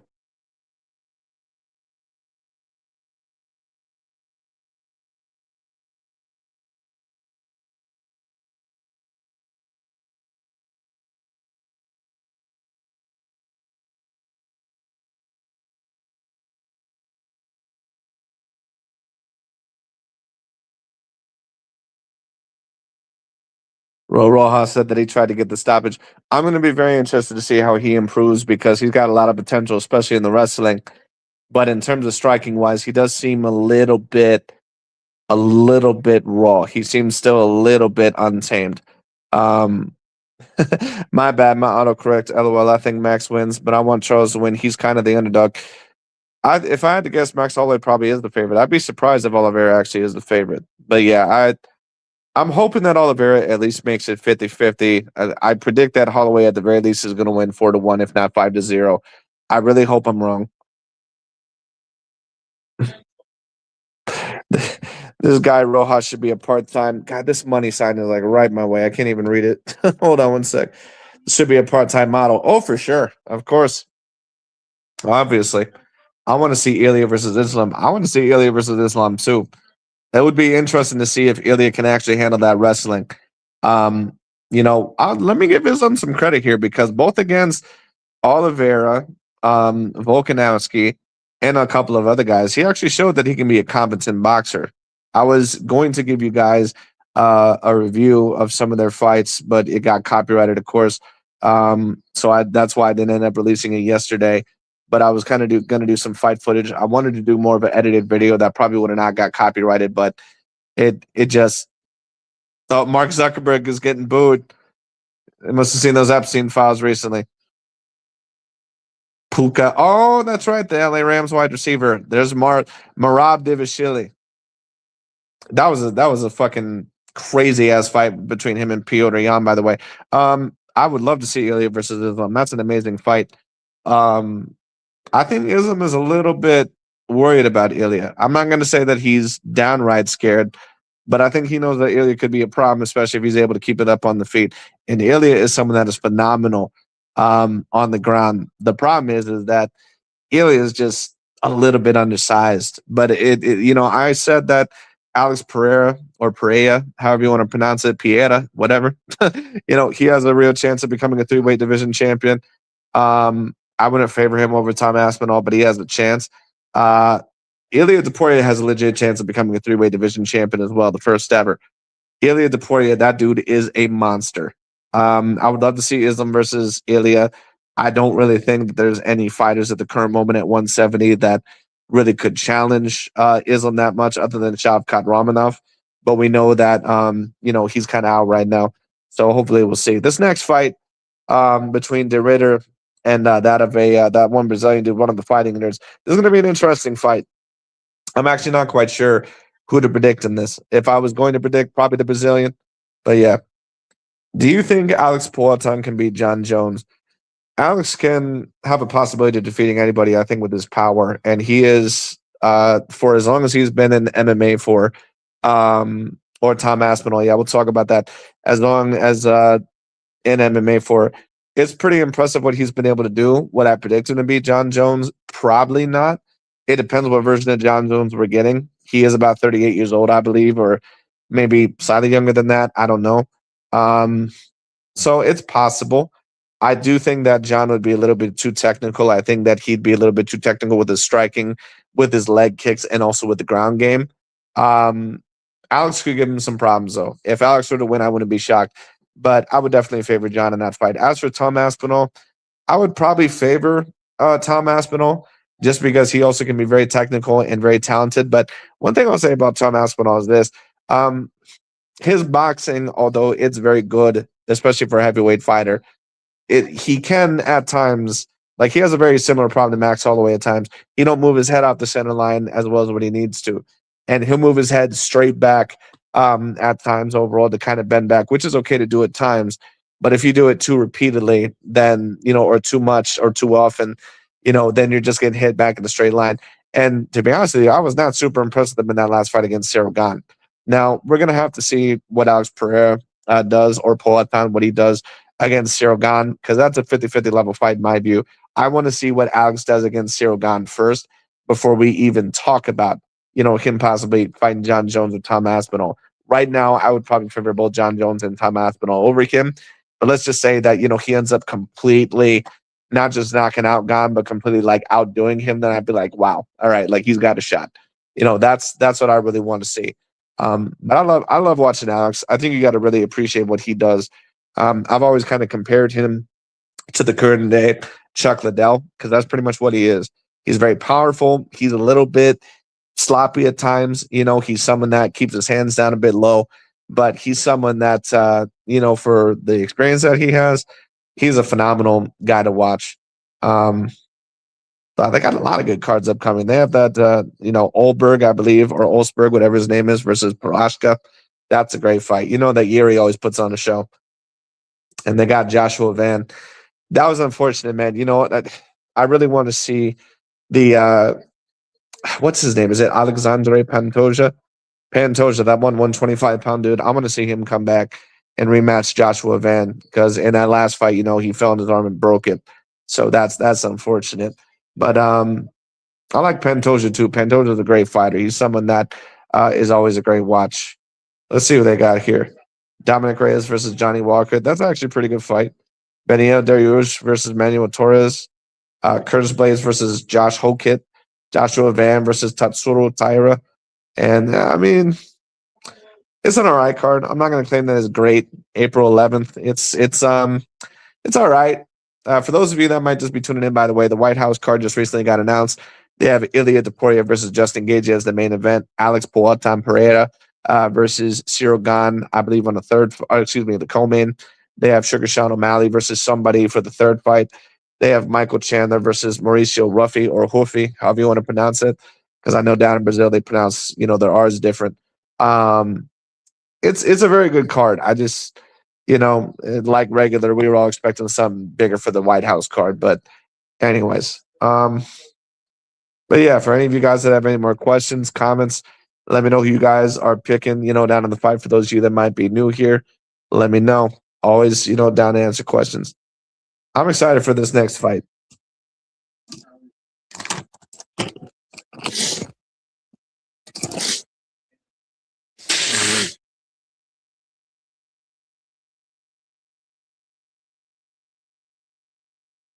Those fighting nerds, I will tell you what, they're trouble. They're pretty decently skilled.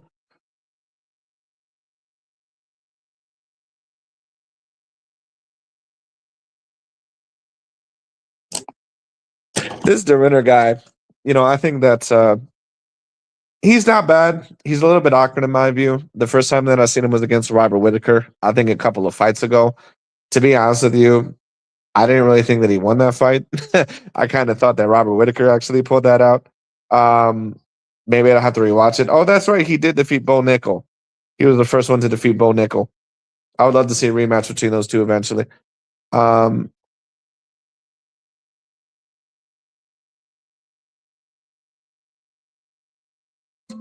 I think I'm going to predict the Brazilian in this. This guy is known for good ground game. He has okay striking, but he's also a bit too stiff. I think he's going to get hit a bit too much. I'm going with the Brazilian in this one. I think he's going to either get a stoppage or that he's going to win by unanimous decision. That's my prediction. So far, with the two fights that I did predict on this, I'm 2 for 2. So let's go, man. Let's hope I get all four of mine right. I did not predict the first one because I didn't know either of those fighters.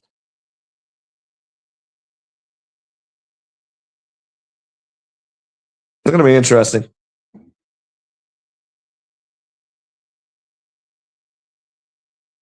Ah,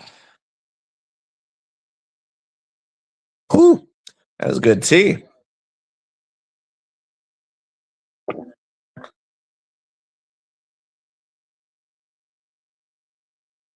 Who's the champion at middleweight right now? Who is it? I always fucking forget who's there. That middleweight title has gone around so goddamn much. Who the fuck? Oh, it's Khamzat Chimaev. That's right. It's Khamzat Chimaev. That's right. He just dominated Drikas. That's right. Phenomenal fighter, by the way, Khamzat. Just unfortunate he don't fight more. That dude is extraordinarily talented. That was another fighter who had a chance of becoming a 3-weight division champion, but he kind of squandered it because he can't make 170 anymore.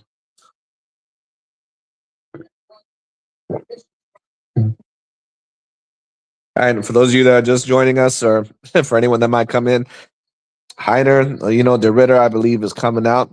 Dutch fighter from the Netherlands, fighting one of the fighting nerds from Brazil. I predict that the Brazilian is going to knock him down multiple times, possibly even knock him out. I at least predict that he's going to win by unanimous decision. So far, I'm 2 of 2. I really hope that we go 3 of 3 here. Let's see.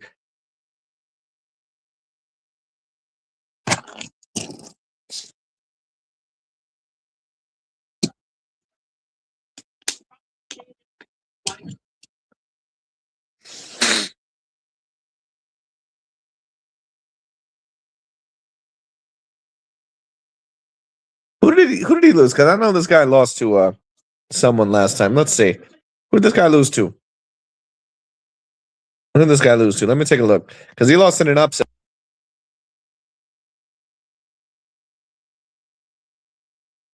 Who did he lose to? Let me take a look.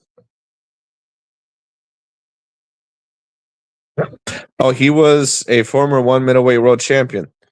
Of course, they're not as good as the UFC, but let's see. Who did he lose to? Brendan Allen. That's right. He lost to Brendan Allen. All right, and then upset. Okay. Okay. But this guy can fight. He can fight.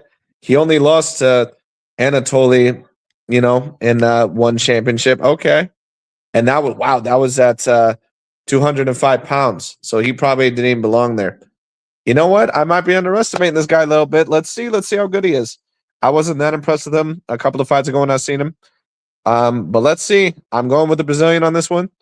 To be fair, did not analyze this probably as much as what I could have. But from what I know, both of these guys, I'm going the Brazilian. Let's take a look.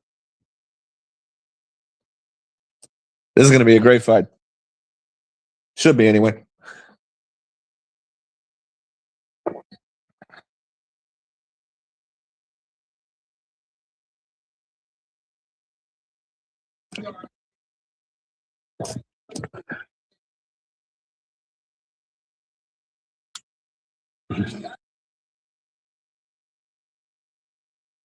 I'm very excited for the Max Holloway versus Charles Oliveira fight. That fight is, I really hope it's going to be close and competitive. I hope that Oliveira is actually able to get within range to make the fight competitive because I have a feeling that Max, I don't think he's going to be quite as dominant as what he was in a Justin Gaethje performance, but I do think it's going to be similar. I think that Max is just going to be too quick. Oliveira does have a lot of power, and he has great elbows, great knees, great strikes inside the clinch, which Max at times does have a slight weakness with. But I really, really hope that the fight is competitive because I believe that Max more than likely is just going to clearly win, but we'll see. And who knows? Maybe Charles Oliveira could clearly win. I doubt it. I don't think that he's going to be able to get him down as much to the ground as what some people predict, but we'll see. I think that Holloway is just going to be a little bit too quick on his feet, but we'll see.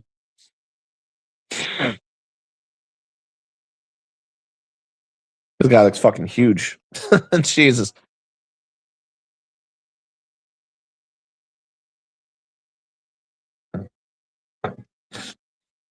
This is going to be an interesting fight to see if this is mainly going to stay on the feet or stay on the ground because Dutch guy, this guy from the Netherlands, he's very good on the ground. That's maybe not always his bread and butter. He's got some striking, but he's a little bit stiff and a little bit hittable on the feet. This guy, I think, this Brazilian, I think, is a better all around striker. Let's see who they have as favorite here. I'm interested in this.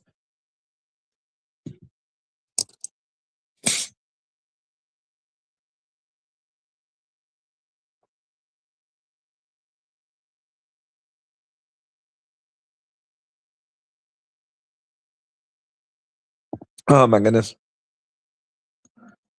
All right, they're getting ready to announce it. Oh my goodness.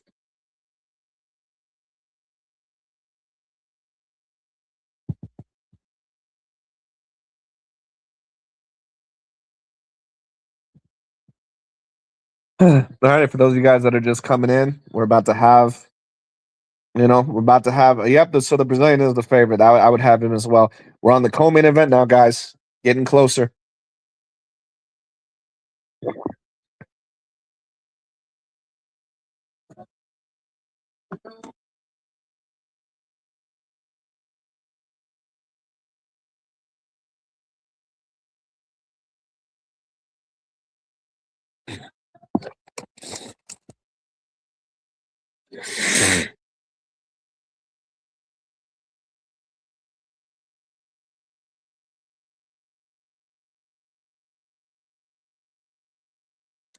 I want to see what this Netherlands guy has. He was apparently a great fighter at one championship. Got a few good wins here. Got a win over Robert Whitaker, although I thought it was a bit, I don't know if he 100% deserved the win in that fight, in my view, although I would have to rewatch it. But he did recently lose in his last fight to Brendan Allen. So let's take a look. I think I got to go with the Brazilian in this fight. I think he's gonna dominate, but we'll see, or at least win 2 rounds to 1. I think that Ritter might have his moments, but I think this guy's going to be too good of a striker, too powerful. Yeah, and he's the favorite by minus 245. So he's probably around the 2 or 3-1 favorite.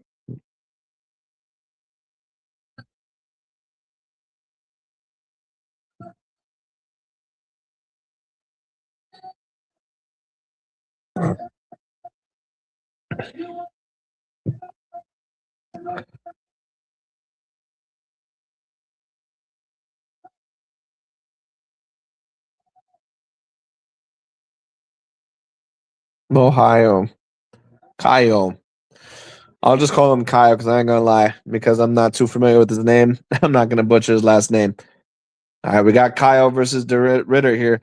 Let's see who wins this. I got my boy Kyle. Let's see. Let's see if I can go 3 for 3.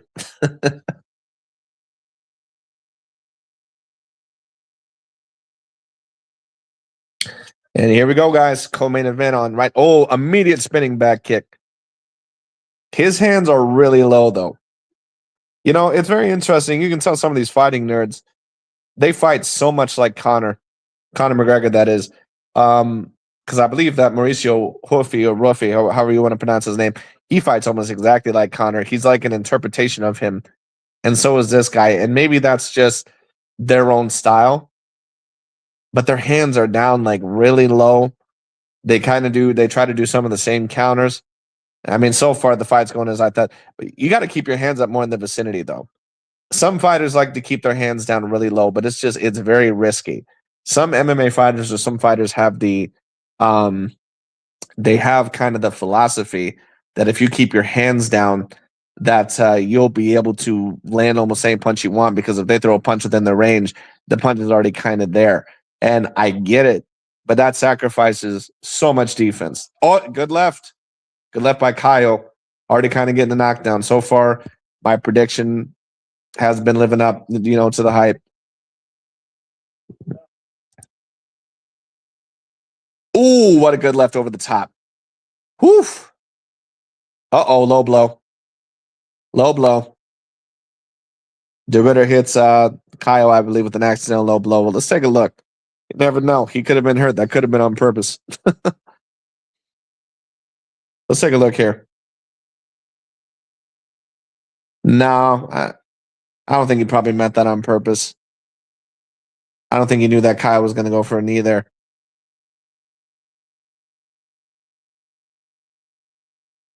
Oof. That was a tough one, though. That was right in the middle. That's a tough low blow right there. Ritter kind of got kneed too, though. He didn't react.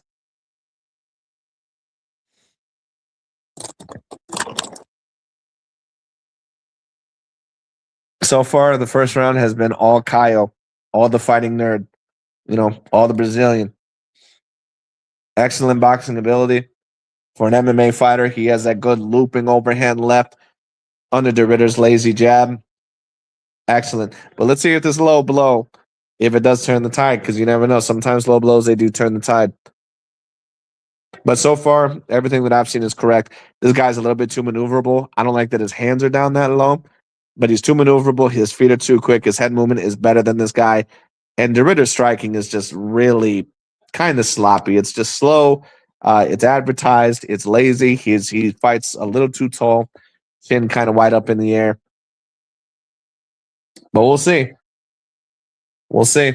And I predicted that low blow was accidental, but you never know. That could have been on purpose.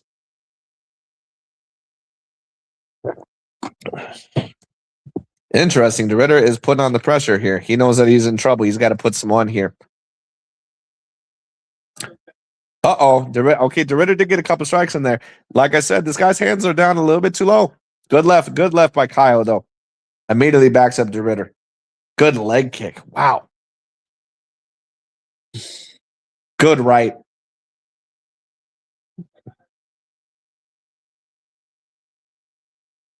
Good left again by Kyle. Once again, this guy, and DeRitter has his hands down too low, too. And on top of that, he don't change levels. You can tell that DeRitter is not someone that has excellent striking ability. Certainly no boxing experience. Kyle, you can tell, actually has a little bit of boxing experience. Good overhand left by DeRitter.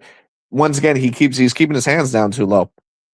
That's the main fault that I see with this guy so far. I did not know that he kept his hands down that low. And you got to be careful because he's winning this fight, but good left again by Kyle. But he's right there to be hit. Uh-oh. Shit, what do you hit him with? Oof.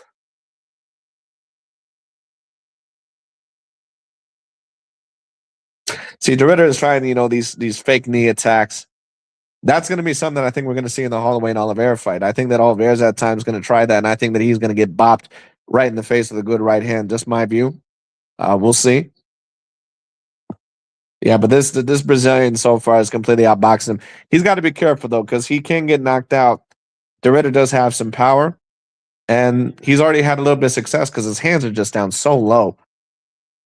But for those of you that are just tuning in or want to know what's going on, Kyle is you pretty much completely dominating this round. I do think that I see some blood coming from his right eye though.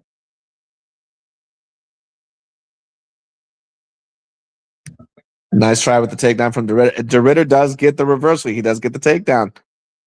This is going to be interesting. I do want to see how the Brazilian is here because DeRitter is known as masterclass on the ground. You got him up against the cage. Kyle kind of getting out of it. He's still up against the cage. A minute left in the first round.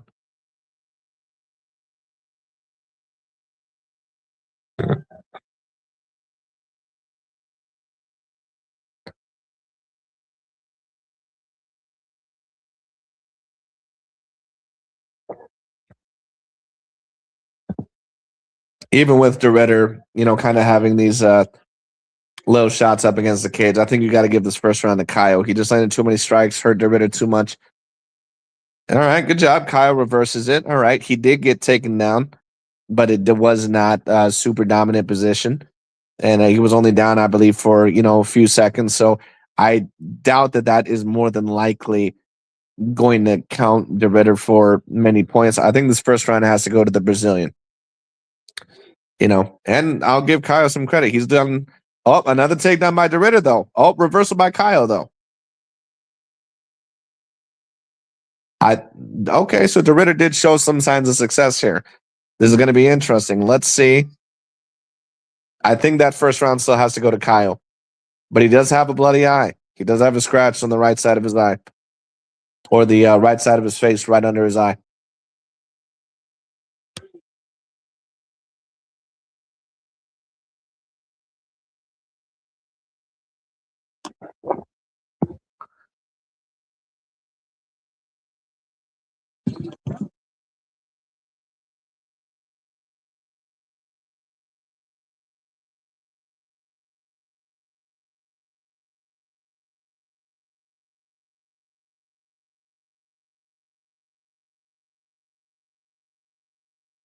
Good jab by DeRitter.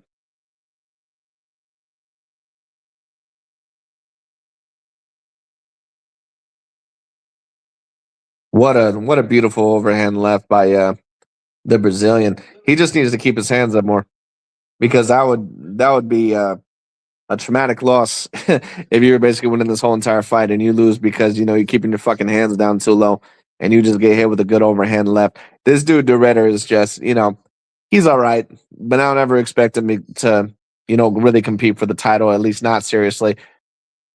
I think Kyle just got, excuse me, DeRitter just got hit with a good right hand at the beginning of the round. He's just too straight up. He needs to work a lot on his striking. Too straight up, too straightforward. Doesn't change levels. Keeps his hands down too low. Really just awkward. He's almost like a worse version of Dricus du Plessis, to be quite honest with you. Nice try with the left by DeRitter, but the feet of Kyle were just too quick. Got out of the range.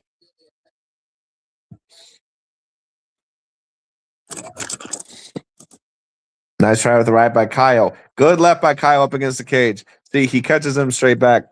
This dude, DeRitter, he moves back in a straight line a little bit too much, and his head is just on a straight line. It does not move off the center line.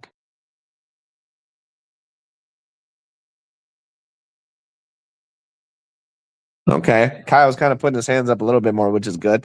He needs to still be a little bit more defensively responsible. But so far, Kyle, he's winning this fight the way that I thought that he was going to. DeRitter is trying to get him up against the cage, though. Let's see what Kyle's response is. So far, Kyle is defending it pretty decently well. Let's see. Man, I will say this. Kyle's grabbed the cage a couple of times. Herb's going to have to get after him for that shit. He did reverse it. I'm not going to lie. He did grab the cage to a slight degree. But he was able to reverse it. So I'll give Kyle some credit on that. You got to give him credit.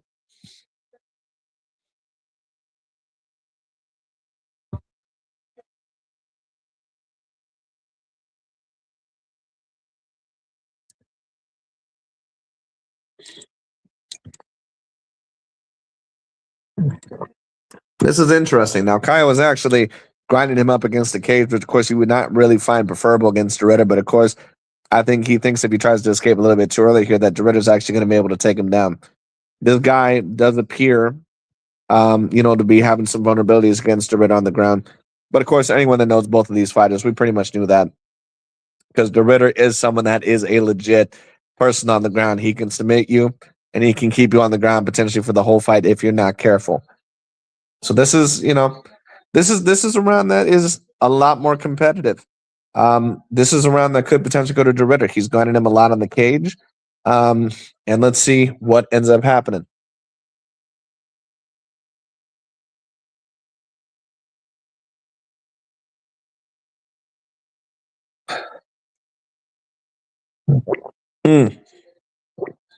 This round might actually be going to DeRitter.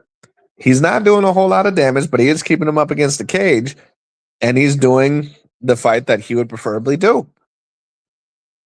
This is a fight that you really want if you're DeRitter. You want those knees to the thighs. You want those knees to the legs, stomping the feet. You want to try to get him up against the cage as much as possible and also on the ground. But the question will be, is that can he do it? We'll see.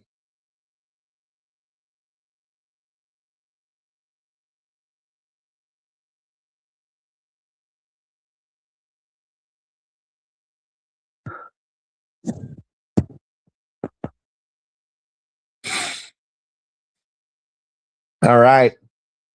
DeRitter is, I think DeRitter might be winning this round. Kyle has not shown a lot of striking urgency within this round. He might be losing this round. He looks a little bit tired, too. His mouth is wide open. He keeps his hands down very low. DeRitter looks like he might actually be winning this round. He's sloppy, but he's more consistent this round, and he's throwing a little bit more. Good calf kick by that of a Kyle, but he's got to be careful. Good left landed there by DeRitter. Good left there landed by Kyle. Good left there by DeRitter. See, Kyle, once again, he's getting a little bit too tired. His hands are lazy, throwing too slow, throwing lazy jabs, and on top of that, just keeping his hands down too low. This is a DeRitter round. This fight is now 1-1.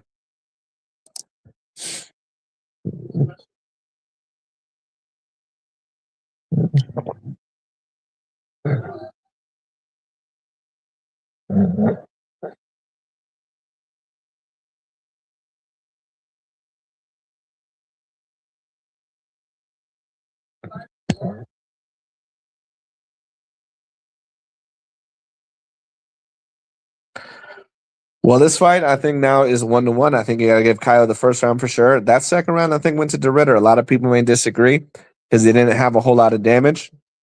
He was kind of gunning him up against the cage, but I think you got to give that round to DeRitter. I think that he did a little bit too much damage, and that, overall, that, or maybe not a whole lot of damage, but I think that he had the most amount of points.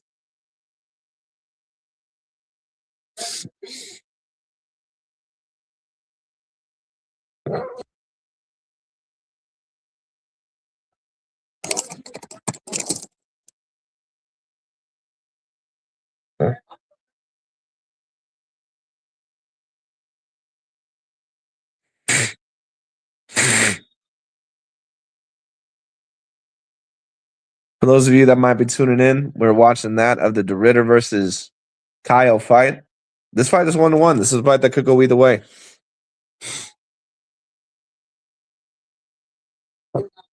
I gotta say, I thought the Brazilian would be a bit more dominant, but of course, we do know that that the Dutch fighter, that he is an expert on the ground and inside the clinch, and this guy is keeping his hands down a bit low, and does not appear to be dealing with the grind up against the cage extraordinarily well. Let's see, final round, folks. It comes down to this. De Ritter definitely seems like the stronger fighter right now in the third round. He's got more stamina. Kyle kind of came out at the beginning of the round, getting a little bit more desperate. Good jab by Kyle. Some people have this 19-19, and I agree. It is 1-1. A push down by Kyle.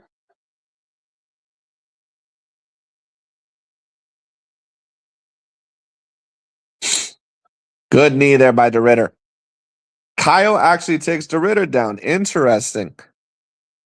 Interesting turn of events. And if I have to guess, he's probably going to try to keep De Ritter here for almost the rest of the round. I think that his stamina tank or his gas tank is really, really, really starting to get a lot lower.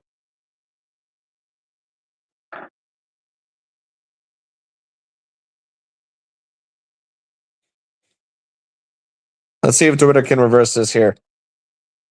He's got his hips sideways in half guard. And this is pretty much what I'm predicting. If you're Mahalio right here, you're pretty much just going to grind this out for the rest of the round. De Ritter is just too good on the ground. He's too good in the clinch. And he has very sloppy striking and stiff striking, but he has enough, to kind of overall once again get it done. I pretty much think that he's going to lay on him on top of the round for the rest of the round. I mean, why wouldn't you? This is going to be interesting because De Ritter is supposed to be the ground game master. We'll see if he can reverse this. But so far, Kaio is not giving him any room.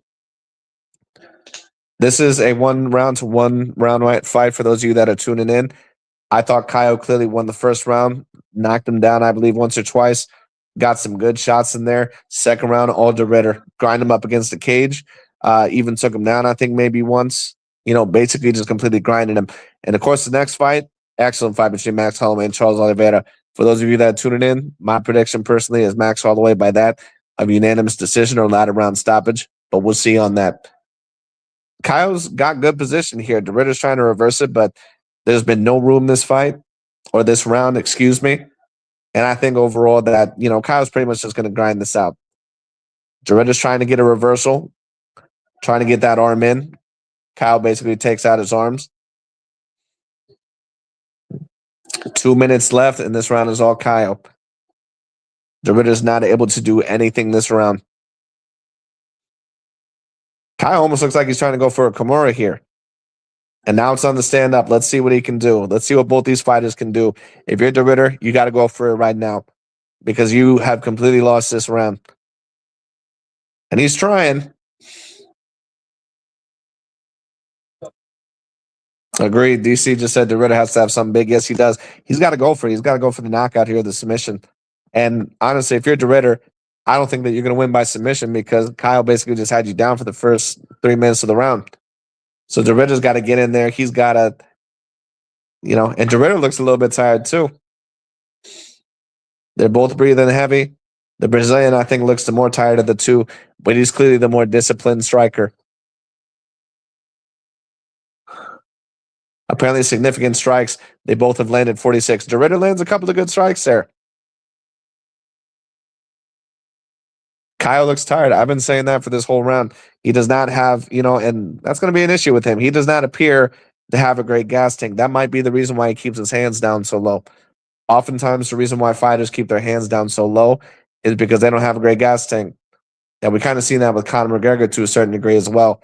Certain fighters do that because, they try to draw in their opponents and it can, equate to speed with your punches getting there earlier, or get it around the guard. But it gives up a lot of defense as well, as I've said earlier. But this round is all Kyle. I've not seen De Ritter really do anything this round. Good right there by Kyle. I think you clearly got to give this fight to Kyle. So I believe that I should be 3 for 3 in fight predictions. Of course, there's about 12 more seconds left. Let me not get ahead of myself. Good right again by Kyle. I think this fight is all Kyle. I think you got to give it to the Brazilian, to the fighting nerd. Um, and it's now over, folks. We're now going on to the main event with Max Holloway and Charles Oliveira very soon. So probably here in about 20 to 25 minutes, we're going to see the great main event, hopefully between that Holloway versus Oliveira. I think you got to give that fight to Kyle. Let's take a look here. Beautiful calf kick by that of a Kyle.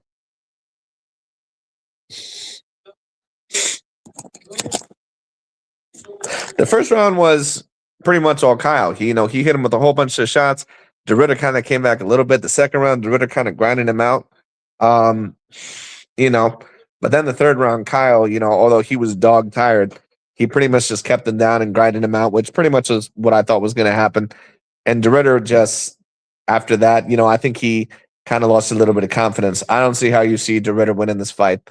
I think it's all Kyle, clear 2 rounds to 1. This would have been an excellent 5-round fight because Kyle was definitely starting to lose a lot of stamina. And DeRitter does appear to have decent stamina in 5-round fights. Now, maybe not against Brendan Allen. To be fair, I missed that one. But this would have been an excellent 5-round fight. I really wish, to be honest with you, that some of the co-main events, even if they're not title fights, that they would have been 5-round fights. I think that UFC should start to make that change a little bit. And for those of you, once again, tuning in, up next, we got the main event between Max Holloway and Charles Oliveira. The rematch, for those of you that don't know, they first had their fight, I believe, at 145 several years ago. Max Holloway was kind of just entering his prime, I believe, his title reign run. He didn't have the title at the moment, but he was about to. He would eventually get it over Jose Aldo. And I believe that he stopped Charles Oliveira in like the second round or something like that, maybe the third round. But this is going to be interesting because Charles Oliveira would obviously change his game to be much better later on. And so Max Holloway became a little bit better too. Let's see who wins this. Wow.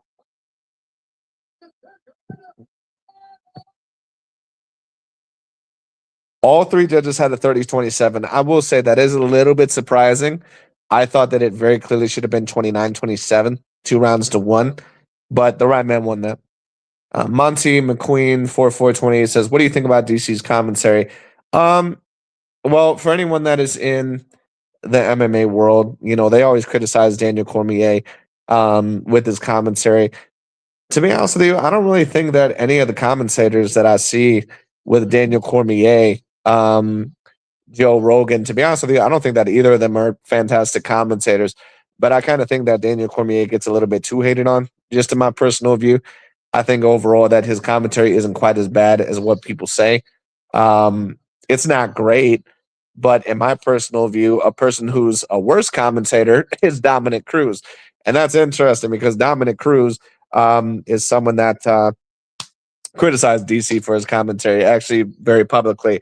He might be one of the worst commentators that I've seen. He's someone that has a good voice and, he has energy for commentating. But in terms of a lot of the technical aspects, although he was a great fighter himself, Dominic Cruz is someone that I don't think he's the best commentator. But DC, he's not great, not terrible in my view. That's what I think about his commentary.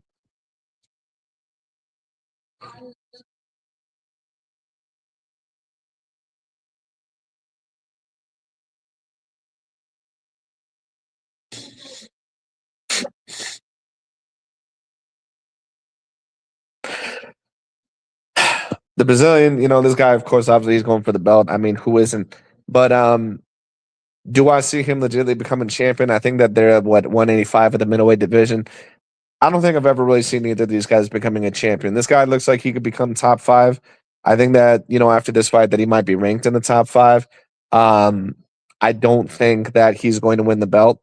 That's if Khamzat ever fucking returns. I mean, that man seems to be fucking AWOL. I don't know where that man is. Probably in the mountains somewhere. But would I favor him to be Khamzat? Absolutely not, especially after that performance.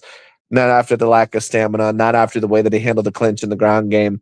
No way. Would I favor him to beat someone like that of a Drikas? It's possible. Drikas can be very sloppy. He can be very advertised with his striking. And then, of course, you also have, what's his name? Sean Strickland, I believe, at that weight class. That'd be an excellent fight. I'd love to see Sean Strickland versus this guy. That's the fight that we need to see next. Anyways, for those of you guys, hold on one sec. I gotta get some real quick. I'll be right back. And then here we go, guys. We're on to the Max Holloway versus Charles Oliveira fight. Give me 2 minutes. Joe Burrow in the house, Cincinnati Bengals QB, Corey Sandhagen.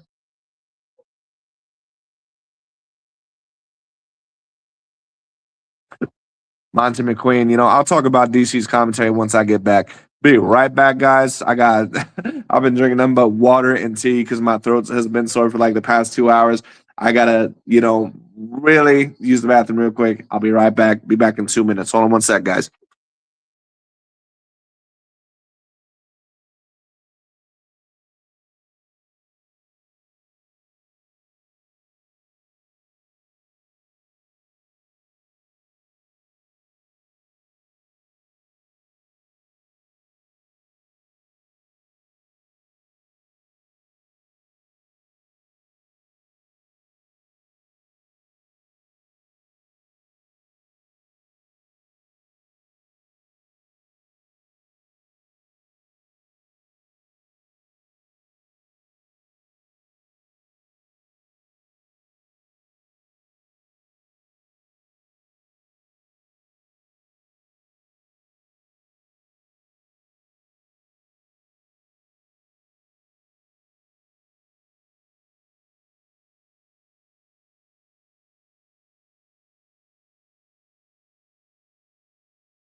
All right, folks. My bad.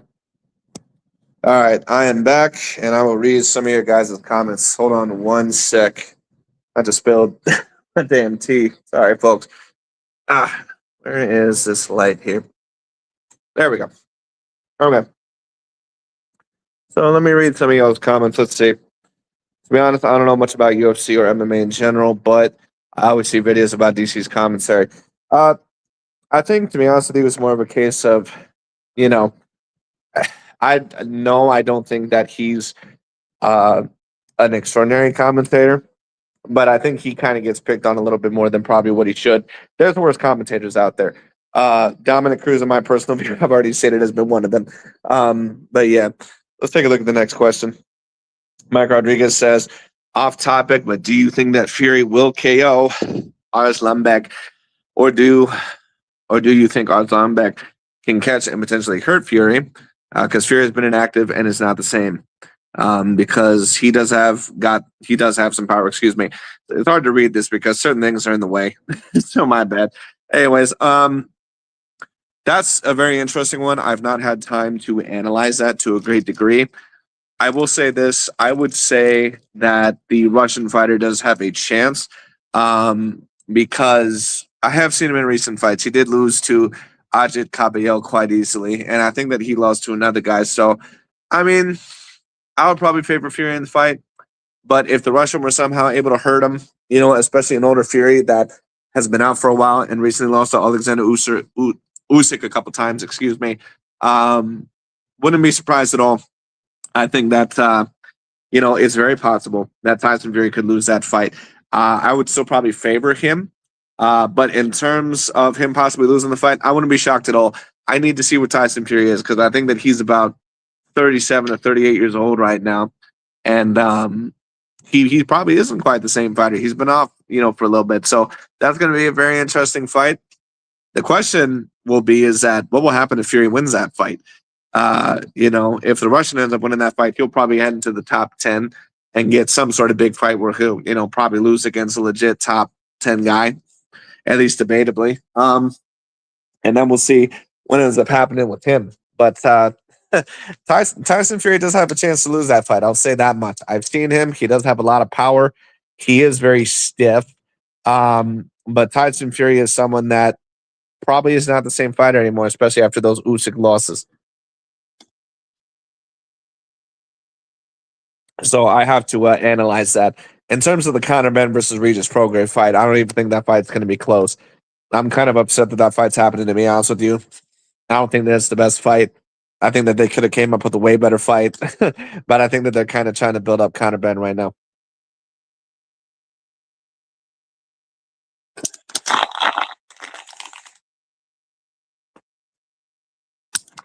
Here comes.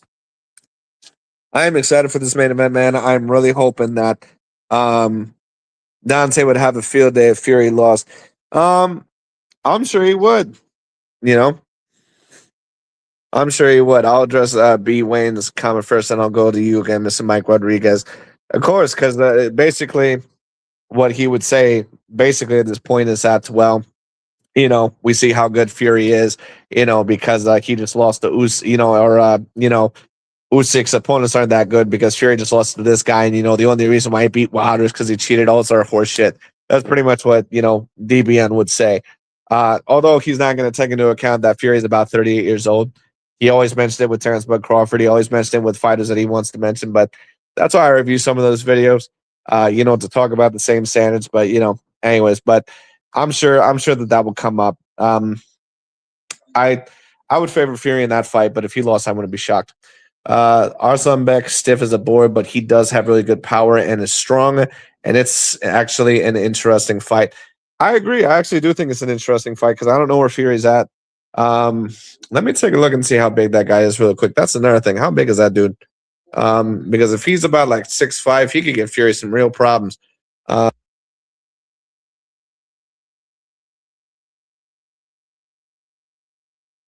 Overall, this guy's record real quick. I know that he lost a fight not too long ago, too. And the last time he fought was December 24th, I believe. Obviously, that wasn't last year. So he hasn't fought in over a year, like a year and a half. Yeah, he has 2 knockout losses. Who did he lose to, Reese? Guido Valley. Yeah, see, I'm going to have to, excuse me. I'm going to have to look at that guy a little bit more. Oh, they're getting straight to it. Charles Oliveira is coming out right now. I thought there was going to be like a million advertisements.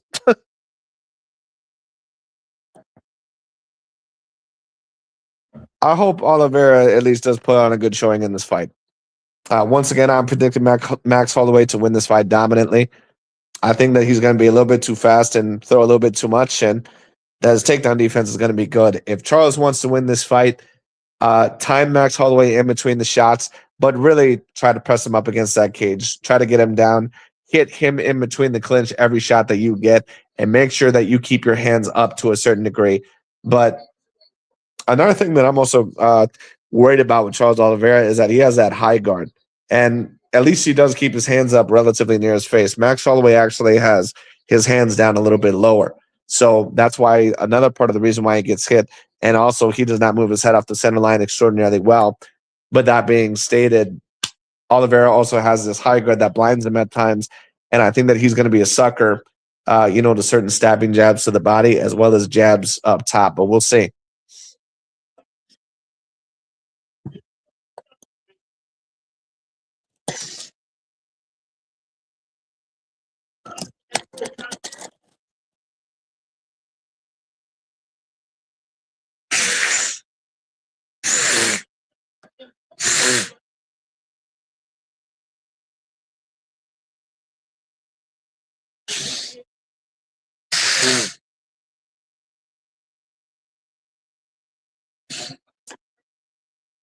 You got to be happy for Charles Oliveira that he even got to this point in the first place.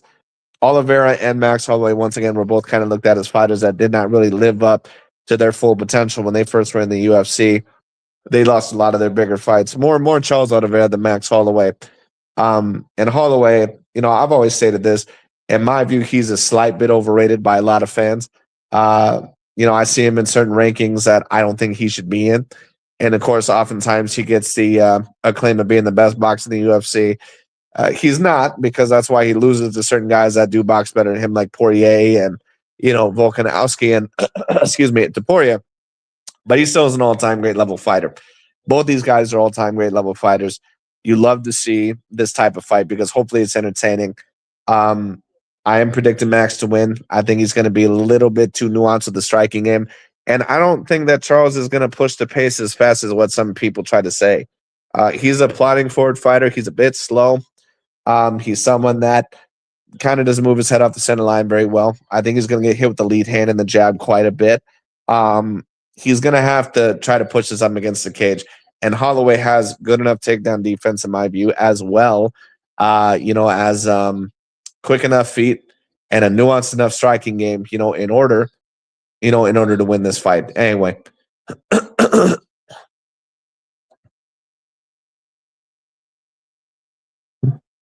Max Holloway coming out now, guys. Max plus Holloway. They're getting straight into this.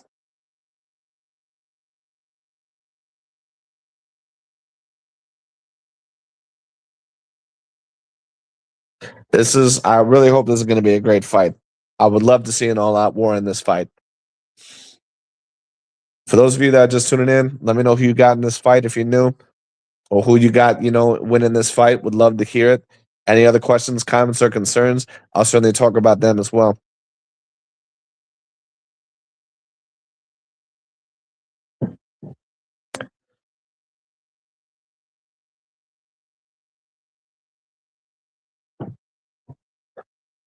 Here comes Max Holloway.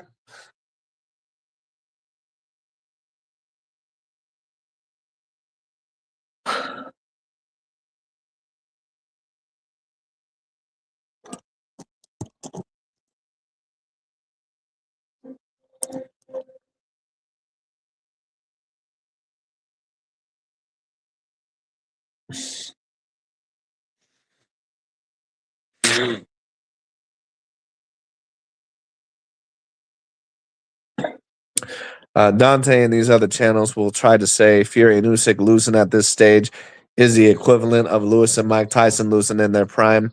Therefore aren't great, and would lose, etc. Yeah, well, that's a part of the reason why I review his videos, because Dante has a lot of followers, and of course, he's able to convince a certain amount of people of a lot of horse shit, to be quite honest with you. That's why at times that I review those videos. There's no doubt about that. I mean, listen, for those of us that are logical and objective, Usyk, I think, is one of the all-time greats. He's up there with, guys like Crawford, and I'm trying to think where else really he would rank. I mean, Usyk is a guy to where, in terms of heavyweight history, if you want to compare him, he's up there with guys like Holyfield. He's up there with guys, maybe even like a Lennox Lewis. I think that he's above guys like a George Foreman, and I know a lot of people would disagree with that. But George Foreman, in his history, I believe only had about only 2 to 3 title defenses. Usyk, in my view, is a real deal fighter. And with the way that he was able to beat Fury, AJ, and Daniel Dubois, if he's also able to add on Fabio Wardley and an Ajay Caballero, especially at this age at like 39 years old, close to 40, it would just add on to his legacy that much more. But obviously, Dante and some of those LDBC and new media channels, we all know what their motivation truly is, to tear down certain fighters like an Usyk. And in return, many other channels, they tear down black fighters, overall, like a Shakur Stevenson or something like that. But, that's why I commentate on multiple videos of that liking. Anyways, Max Holloway about to enter the octagon right now.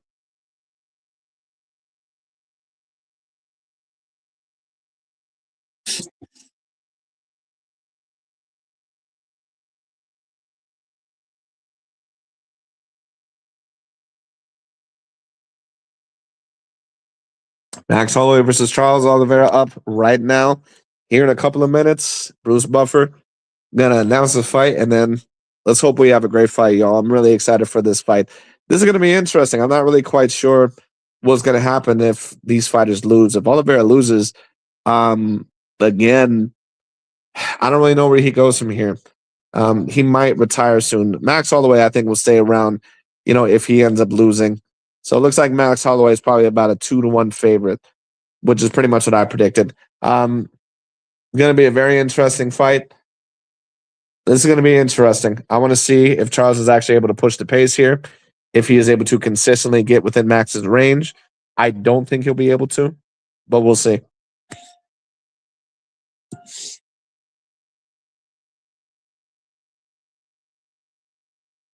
Let's turn this volume up a little bit.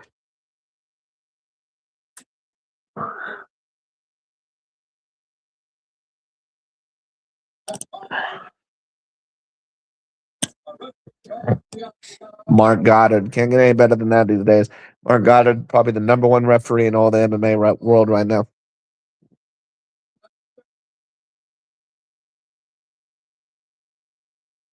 Charles looks ready. I think Max looks ready too, though. I just think Max is going to be a little bit too swift and a little bit too quick. Right now, I am 3 of 3 in all my fight predictions tonight. And I think I'm going to be 4 of 4, but we'll see. I got Raul Rojas versus Rob Font, right? I got, what else? De Ritter versus Kyle, I believe, correct. And also Drew Dober versus Michael Johnson. I got all 3 of those fights correct.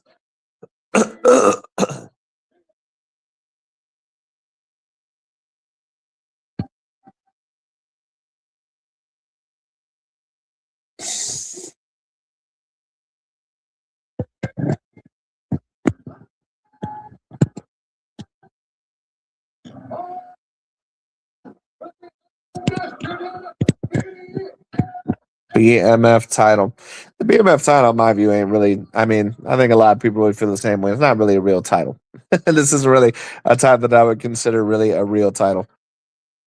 I do wish in some sort of way that the UFC would kind of have multiple belts. I think it would make it interesting.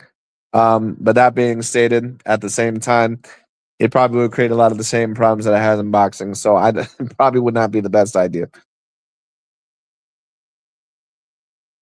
Champion of the world,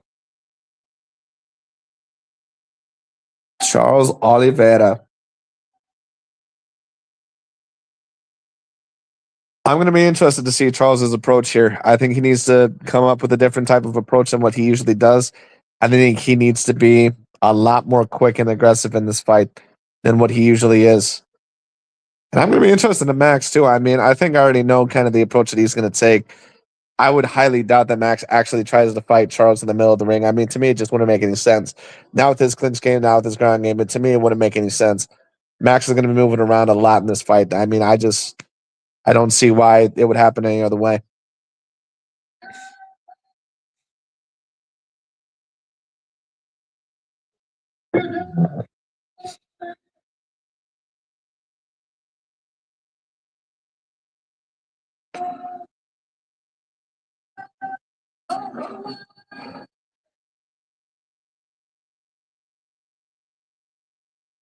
Here we go, guys. About a minute left.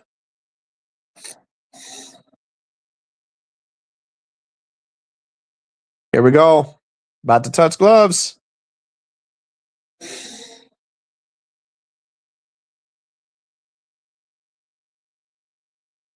Oliveira looks like he has about 10 pounds on Max. Oliveira is a pretty big dude at 155. I ain't gonna lie, he's pretty big. Because Max looked similar in size to Dustin in my view. Although Dustin was a bit girthier, and he definitely looked similar in size to Justin Gaethje. But Charles has some weight on him. I'll tell you what, he looks skinny, but he's got some weight. Let's see what happens. Great leg kick immediately by Charles Oliveira. Great leg kick again. I gotta say, I didn't expect that. Okay. First couple of strikes go to Charles, but Max is implementing that jab just like I thought he would. Good little right hand by Max all the way over the top. Good right hand by Max. See, this is what I was talking about here. Max is going to be using a lot of lateral movement. Charles has got to get inside the range. Here he goes. He's getting good right hand by Charles though. He gets Max down. He gets Max down. Okay. Maybe I'm going to go 3 or 4. Okay. He took him down pretty easily. He took him down pretty fucking easily. Tell you what, after Aaliyah knocked him out, people were saying that Charles Oliveira was washed up. Hell, he might have a little bit more in him than what we thought. He pretty much did exactly what I said that he was going to need to do. He closed the distance very quick. He actually went after the legs, which was not, I did not expect him to do that. And he got Max down, but Max is defending this relatively well. But we all know Charles, man. Charles is getting back on Max, though. And this is a thing. I don't think Max has ever fought a fighter that has ever consistently tried to get him to the ground this often. Max does have great jiu-jitsu, but Charles is basically the golden standard, if not the platinum standard of Brazilian jiu-jitsu. And Max is almost close to a crucifix. Max gets in a side guard, though. Uh-oh. Charles Oliveira takes the back. Uh-oh. Charles almost looked like he got his arm around his throat there. He's got his arm around Max's face. Oh, no. Uh-oh. Max is going down. He might tap Max out here. Oh, this is not good. This is a bad fucking position for Max. Max escapes it, though. I'll give it to him. I mean, Charles is still on his back, but Max needs to get the fuck out of this position, like, now. Dude, there's... Uh-oh. It's on the chin. It's not under the chin yet, but it's getting so close. And there's 2.5 minutes left in the round. This is just genius by Oliveira because this is just going to wear Max down, and he's not really expending that much energy because he's not really flexing his arms. He's just kind of having it around his throat. So Charles is kind of like, he's almost like a snake waiting for their prey to like breathe, overall so they can, or exhale so they can just coil in tighter. That arm's getting real close, though. Yeah, man, it did start.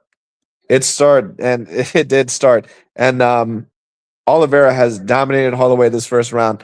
I got to say, my prediction has been wrong. I thought Max was going to dominate this fight. So far, Charles is completely taking into Max Holloway right now.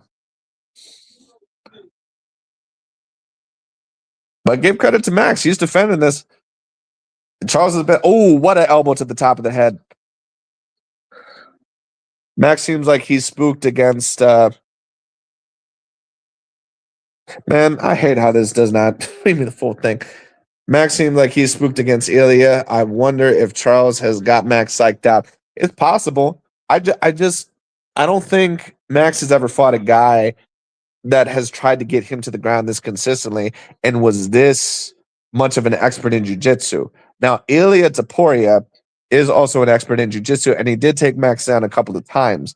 And Volkanovski also is a great wrestler with jiu-jitsu as well. But Charles's bread and butter is jiu-jitsu. Uh-oh, neck crank. Oliveira is just... He's fucking manhandling Max right now. I am going to be very interested to see what Max does in the second round. After this first round, I don't know if Max is going to be able to come back from this. Hey, Max is having fun, though. He's lifting his eyebrows up. You know that Max has got a great spirit. You know that he's going to try to fight back.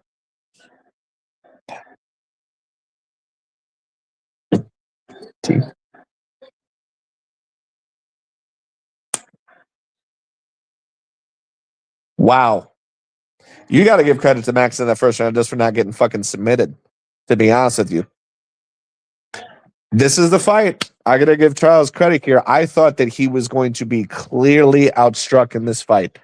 And he was getting outstruck, but to be fair, he got Max to the cage. He landed some clinch strikes. The things that I said that he needed to do, he's been doing. And he actually landed a few good leg kicks. Oh, dropped my phone. Sorry, y'all. Dropped my phone.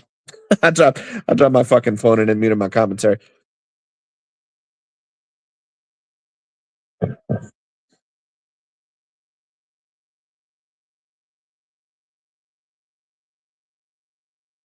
They said that Oliveira's going to come out tired. He is breathing heavy, but I don't think he's going to come out tired. I don't think he expended as much energy. Of course, corners just kind of say that in order to give their fighters confidence. I don't think Charles Oliveira got tired out that much, but let's see. They could be right. Let's see.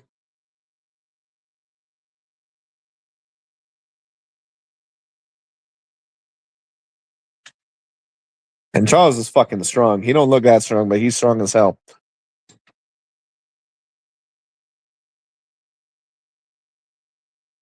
Let's see. Let's see what Holloway does here. Interestingly enough, Holloway is fighting him in the middle of the ring. And that was a good right by Oliveira there. I'm a little bit surprised. And that was a good right by Max Holloway there. I'm a little bit surprised that Max is fighting him in the middle of the ring as much as what he is. Another good. Okay, let's see if Oliveira can get him here. He got him to the cage quick. And he takes him down again. I don't think Holloway is going to be able to come back and win this. I got to say, I did not think that Oliveira would be able to get him to the ground this easy. And Max does have great jiu-jitsu, but wow, I didn't think it was going to be this easy. I'll say that. That just goes to show you the difference in levels in jiu-jitsu. Because to be fair, Dustin Poirier, he kind of took Max down a couple times. Poirier did, but those guys, it's like, you couldn't tell because there's not really been anyone that's tried to take Max down this much. But holy shit, Oliveira's doing it, man. He's actually closing the pace so fast. And it's like, wow. And he's 2 for 2 on takedowns. He's fucking 2 for 2.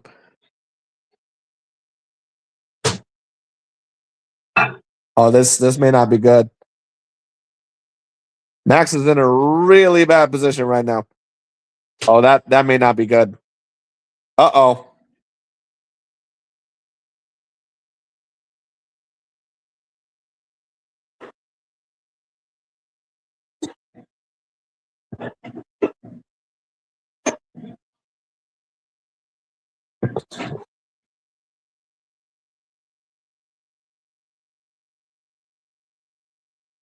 Max is defending it well, man. Like I said, I give him credit. He's doing the best that he can. But this fight is starting to look like if he's not able to knock Charles out, he's not going to win this fight.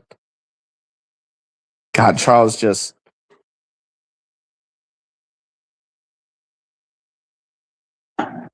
Well, they said that Charles has this thing on the jaw. Joe says that he has it. I don't think he has it.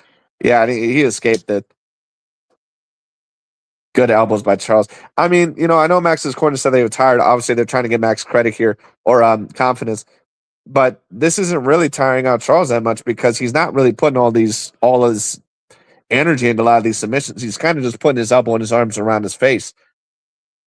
And, these elbows are just adding up. And I think that 12 to 6 elbows are now allowed in the UFC. If I'm wrong about that, someone correct me.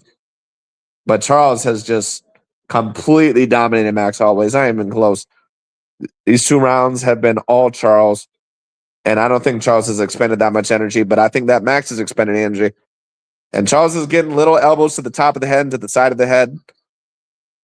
I would hate to be Max Holloway right now. Let me just say that. What an elbow to the face.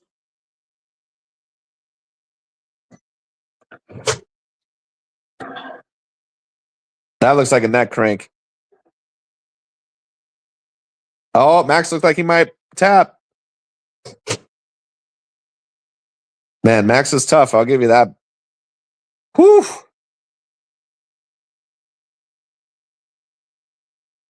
Imagine being in a fucking jiu-jitsu contest with this man, Charles Oliveira. Fuck that.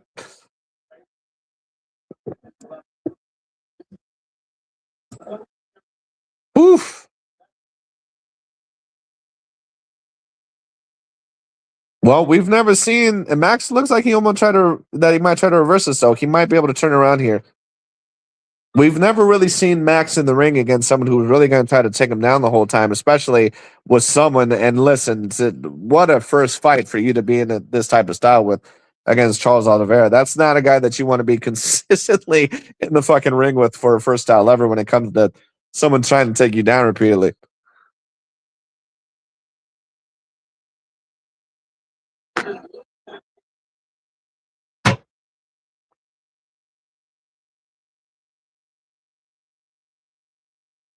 Max is trying to use his right foot.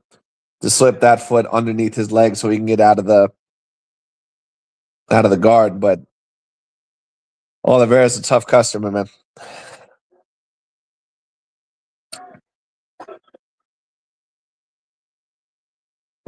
Yeah, these 2 rounds have not even been close. I don't know if they're enough to be 10-8 rounds because Oliveira's not doing a whole lot of damage. Although Max does look a little bit cut there, it appears on his forehead. But it's just Max has had no fucking room to breathe. And I don't think Charles has expended a whole lot of energy. You would think maybe that he has, but the submissions don't really look like they're with all his might. God, man, he's wow. Well, you know what? That just goes to show you how good Ilya Topuria is, and also how good that dude Arman Sarukian is. Because wow, Max is not doing anything against Charles Oliveira right now. And I do think that Max is more of a natural 155 pounder than more of a 145 pounder, just my view. But for those of you that might be tuning in right now, holy shit, Charles Oliveira is putting on a great performance. He's taking him down every time, and he just keeps him there. I mean, he must have like what, 15 minutes of control time? I mean, shit. Holy Lord. But there's still 3 rounds left. This fight is not over. We'll see. Oh, it blacked out for me. Let's see. Let's see if I can return to that. It blacked out for me, yo. Hold on. What the hell happened? Who's streaming? What the hell happened? No, it blacked out for everybody. No, it's still on the channel. It just blacked out. What the hell happened? Let me try to back out real quick. That's weird. I wonder if it blacked out for everyone else. Let's see. Yeah, it's completely blacked out. There's nothing on right now. Yeah, yours too? Boy, that's what you want to happen during the main event. Huh. Okay, so it seems to be a problem with everybody. What the hell? Let me take a look and see if anyone's mentioned it on Google. UFC 326.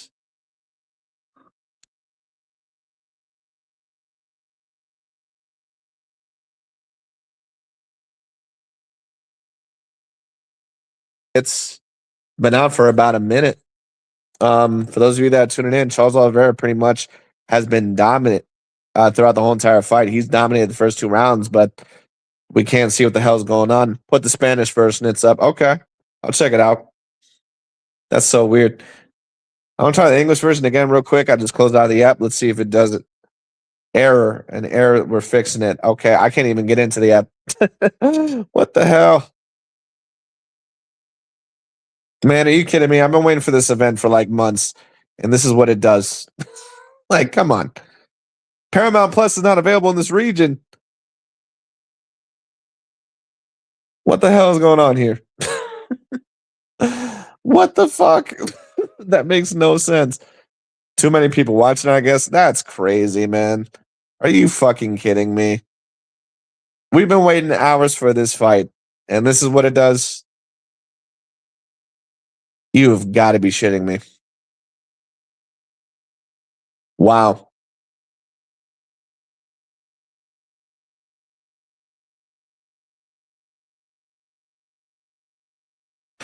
Well, I'm sorry, folks. I mean, it's not letting me get into Paramount Plus. I know, man. It sucks. Sorry about that.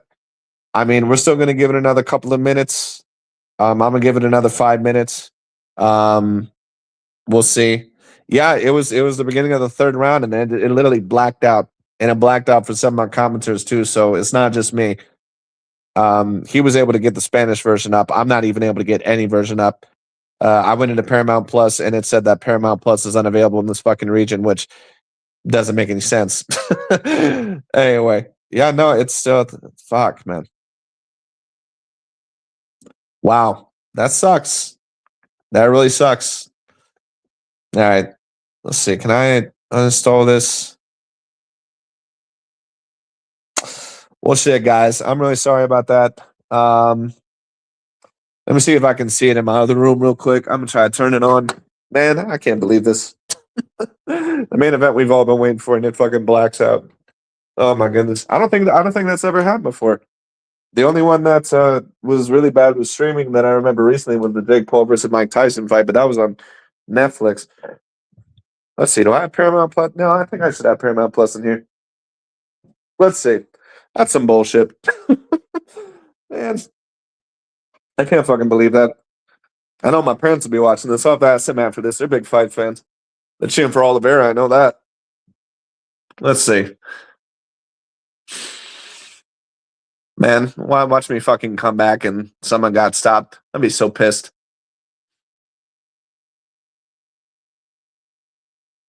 Looks like my TV in this room is acting a bit slow too. God, man, are you shitting me? Let's see. All right, good. I have Paramount Plus in here. Let's see what happens. It's loading. All right, I think I'm able to get into this one. Okay, let's watch live. Let's see.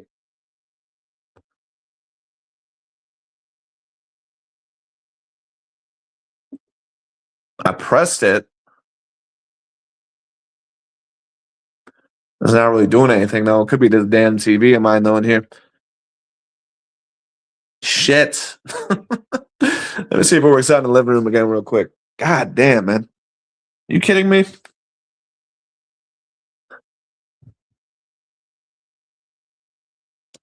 Let's see. Where's the remote?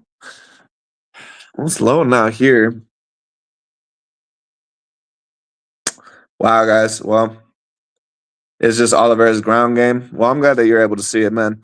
Sorry about that, folks. I mean, I got to give Oliveira credit. I thought that he was going to lose this. I thought he was actually going to get completely outstruck in this fight. I got to give him a lot of credit. I was hoping he was going to make it competitive. Apparently, it's not competitive at all. Apparently, Oliveira is completely dominating the fight. So, wow. Great credit to him. Okay, I think I'm able to get back into it now. Let's take a look. Let's see here. Okay, here we go. Am I able to? Okay, let's press watch now.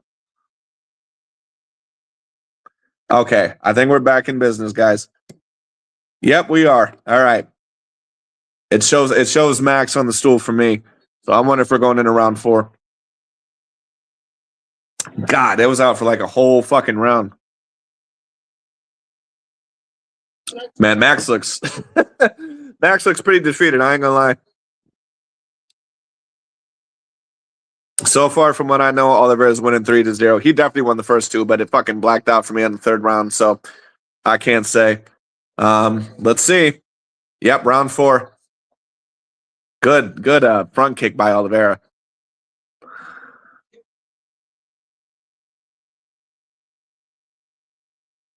Holloway saying overall there was a slight low blow. Credit to Holloway, though. He continues to fight like nothing happened. Good. God, that leg kick by Oliveira. Oliveira's throwing more fucking leg kicks than what Gagey did the whole fight. And Gagey's supposed to, be known for his leg kicks. What a body kick by Oliveira. This is also what elite ground game guys are able to do. They're actually able to outstrike you at times because you're so afraid of the ground game that you don't throw the same. And once again, Holloway is not known for moving his head off the center line extraordinarily well. Oliveira ain't playing games, though. He says, I'm not getting knocked out against Holloway. I'm not ending up like Gagey. You're going to the ground. Although I will say Max reversed it. Okay. I think Charles is a bit more tired here.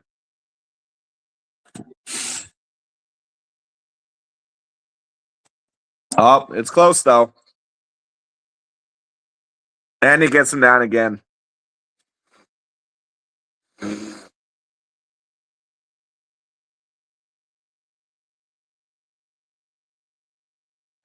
Max is fighting Oliveira a lot more in the middle, though, this fight. I'm a little bit more surprised at that. Maybe it's because he felt he had to. Wow.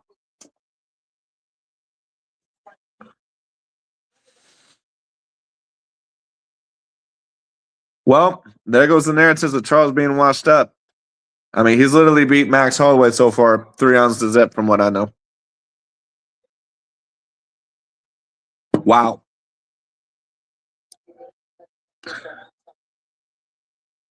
I would love to see a rematch between Oliveira and Sarukian. I would really love to see a rematch between those two.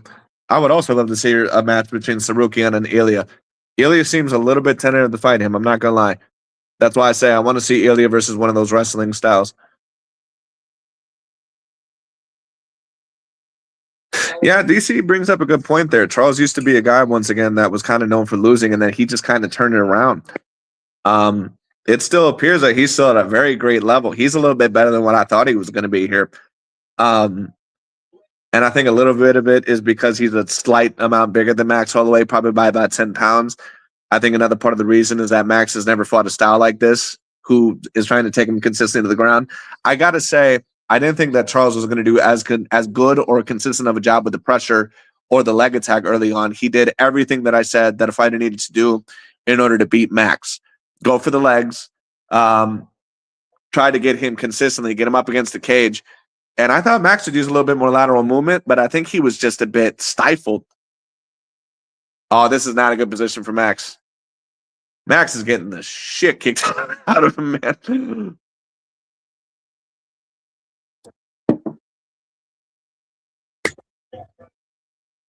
I can't believe Charles was still this good at this point in time in his career. This man is 36 years old. You know, he got knocked out against Ilya. He lost to Sarukian not that long ago. He got submitted against Islam a few years ago. And this man is still this good. That's pretty phenomenal. That, once again, doesn't that show you how good Ilya is? That he's almost built like a 135-pounder, at least in terms of height. And he goes up, knocks out Oliveira in the first round.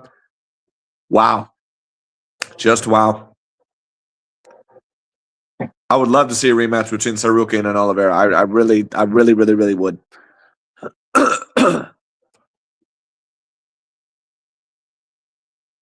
Because that fight actually was 2-1. And in a 5-round fight, who knows how that goes?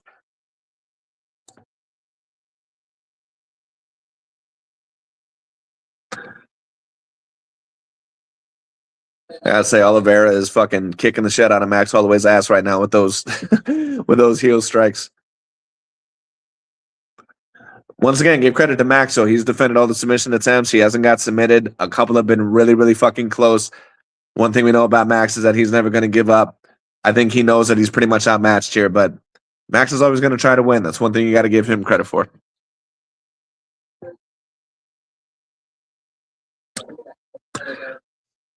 I always had the opinion of Max that if he went up to 155 during his peak, I don't think he ever would have won the title. Maybe he would have. But this is somewhat proving of that theory a little bit. And that's not to discredit Max in any way. I do think that he was a bit too big for 145. But he was still a great fighter there. But it always would have been interesting to see what he would have did at 155 with guys like Connor, Peak Poirier, you know. I mean, we've seen what happened with Gagey, you know, and a peak Dustin Poirier. It would have been very interesting, though. I would have loved to have seen him fight, you know, guys like Eddie Alvarez. I think he probably could have beat Eddie Alvarez. I don't think anyone's beating Khabib, so I'm not even going to mention him or Islam. But, you know, it would have been interesting with some other contenders, too. You know, a great fight actually would be Max Holloway versus Paddy Pimblett, but I think that Dana is going to probably, you know, keep Paddy on the sideline for right now because he still wants to make him a big star. And Paddy looked terrible in that Gagey fight, man.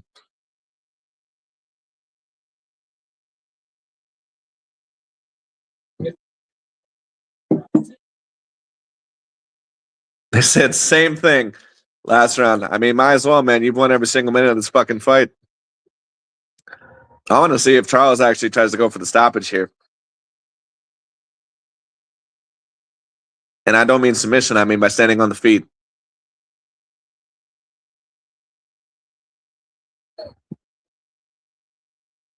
All righty. Let's see what Holloway's able to do. Holloway should be going after Charles's legs a little bit, too. I know that he's a bit afraid of that because of the takedown, but... Oh! Charles hits him with a couple good strikes. Charles has one fucking hell of a right hand, man. I'll give him that. And Max is on top. I don't know what that's really going to do for you, but hey, at least he was able to reverse it.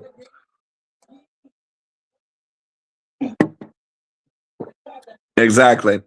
DC brought up a great point. Max needs to take this fight back to the feet, so I just don't think he has a choice, though. So, I mean, pretty much it was the best decision for Max, but it's like you're in such a precarious position here because you got to get back up to the feet. And imagine being in an entanglement with Charles Oliveira and you're trying to get back up to the feet. Good luck. That's why it's pretty amazing what Ilya was able to do, because Ilya was able to get up pretty decently well.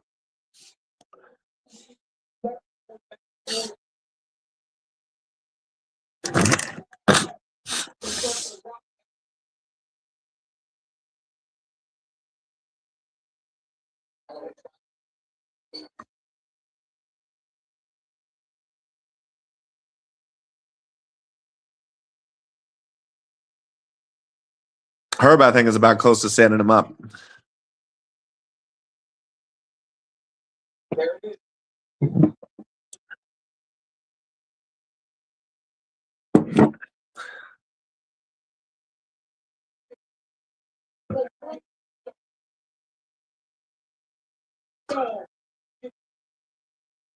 Uh-oh, Charles is up. They stand back up, though. Charles gets Max up against the cage.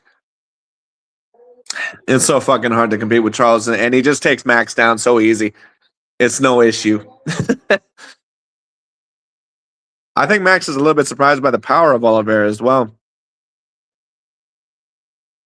I would love to see this fight stand up a little bit more, but if you're Charles, why? There's no reason.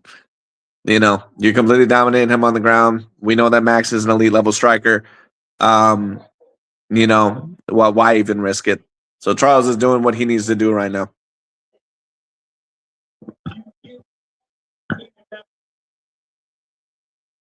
Yeah, Joe brought up the same point that I brought. When you try to get up and when you try to escape, you give Charles an opportunity to grab a hold of you. That's why sometimes fighters are, you know, very worried, you know, or they don't always go for it in terms of leaving the clinch or leaving the ground game. And I mean, with Charles, he's just he's basically just like a magnet. He is attached to your ass. That's just how he is. Wow. Well, this fight was not competitive whatsoever. There's about 2 minutes left, but I don't see this going any other way. This fight was not competitive whatsoever, and it was not in the way that I expected. I did not expect Charles Oliveira to be this dominant in this fight at all. At all. Thought he was going to be a lot slower. I thought that he was going to have trouble taking Max to the ground. You could tell within this guy has over 19 minutes of control time. Wow. Holy shit.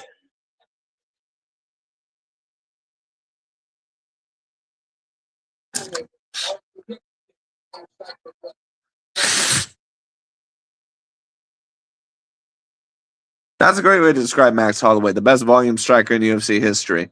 That's a great way to describe him, because that's probably what he is.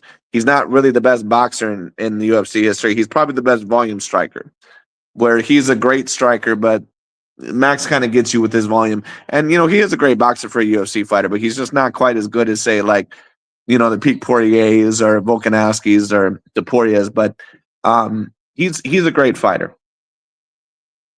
But wow, I got to say, we got to put Oliveira. You got to give Oliveira a lot of credit, man. Wow. About 30 seconds left, and I mean, let's be real. I don't see it going any other way. Oliveira's pretty much just staying on top of him. Max ain't able to do anything. This is a clear 5-0. Max does get stand up. That's great. But Oliveira's already got a leg around his leg. Good luck, Max. Yeah, let's give Charles the Bronx Oliveira his flowers. I agree. DC's right. People said he was washed up. He just dominated, one of the best fighters in the world. And Max up.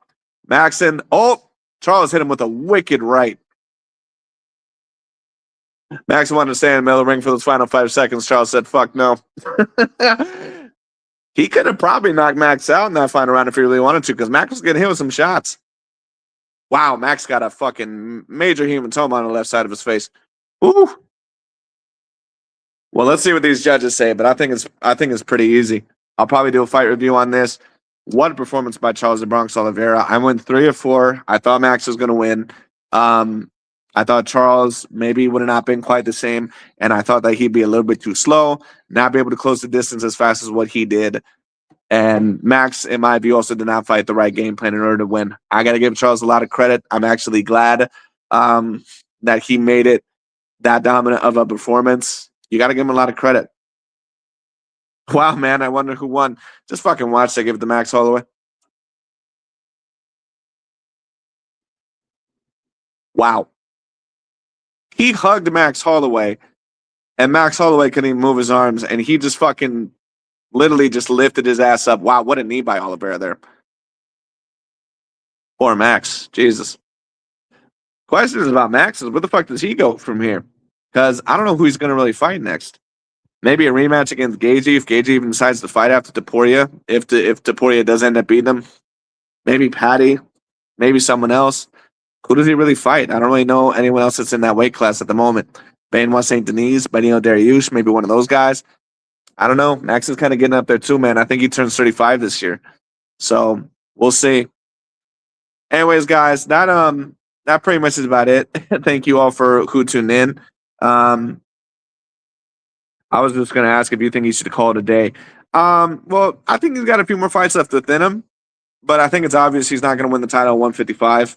I mean, this is a fight that he was supposed to win, and it was going to be the chance that he was going to get the title shot. I don't think he's beating Topuria, that's for sure. But yeah, I think he has a couple more fights left within him, but if he ends up losing his next two, I think he should call it a day. We'll see. We'll see. B. Wayne, did you hear they got Gane versus Alex at the White House? They can do Justin versus Charles rematch, Strickland versus Khamzat, and Islam versus Ilya at the White House. From what I hear, the White House card was already kind of announced. They have Topuria versus Gaethje. They have Gane versus Alex Poitin-Piera. Strickland versus Khamzat would be. I don't think it would really be the most competitive fight, but it would be cool. But I didn't see Strickland on that card at all. That'd be awesome, though. I mean, it'd be cool, but it pretty much was another card that Dana said was going to be this massive card, and it wasn't. Damn, Charles does look a decent amount bigger than Max. I will say that. About 10 pounds bigger at least.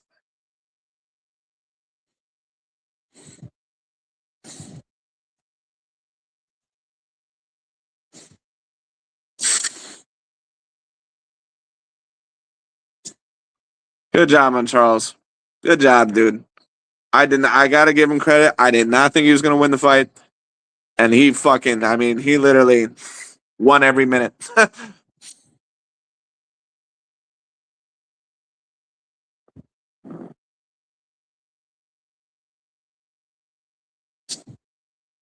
Anyways, guys, that's pretty much about it because I'm gonna be working on my fight review.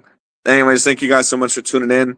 My next live, I'm not really quite sure when it'll be. It'll either be for the Keith Thurman versus Sebastian Fundora fight, at least in terms of streaming live fights. It'll either be for that or the the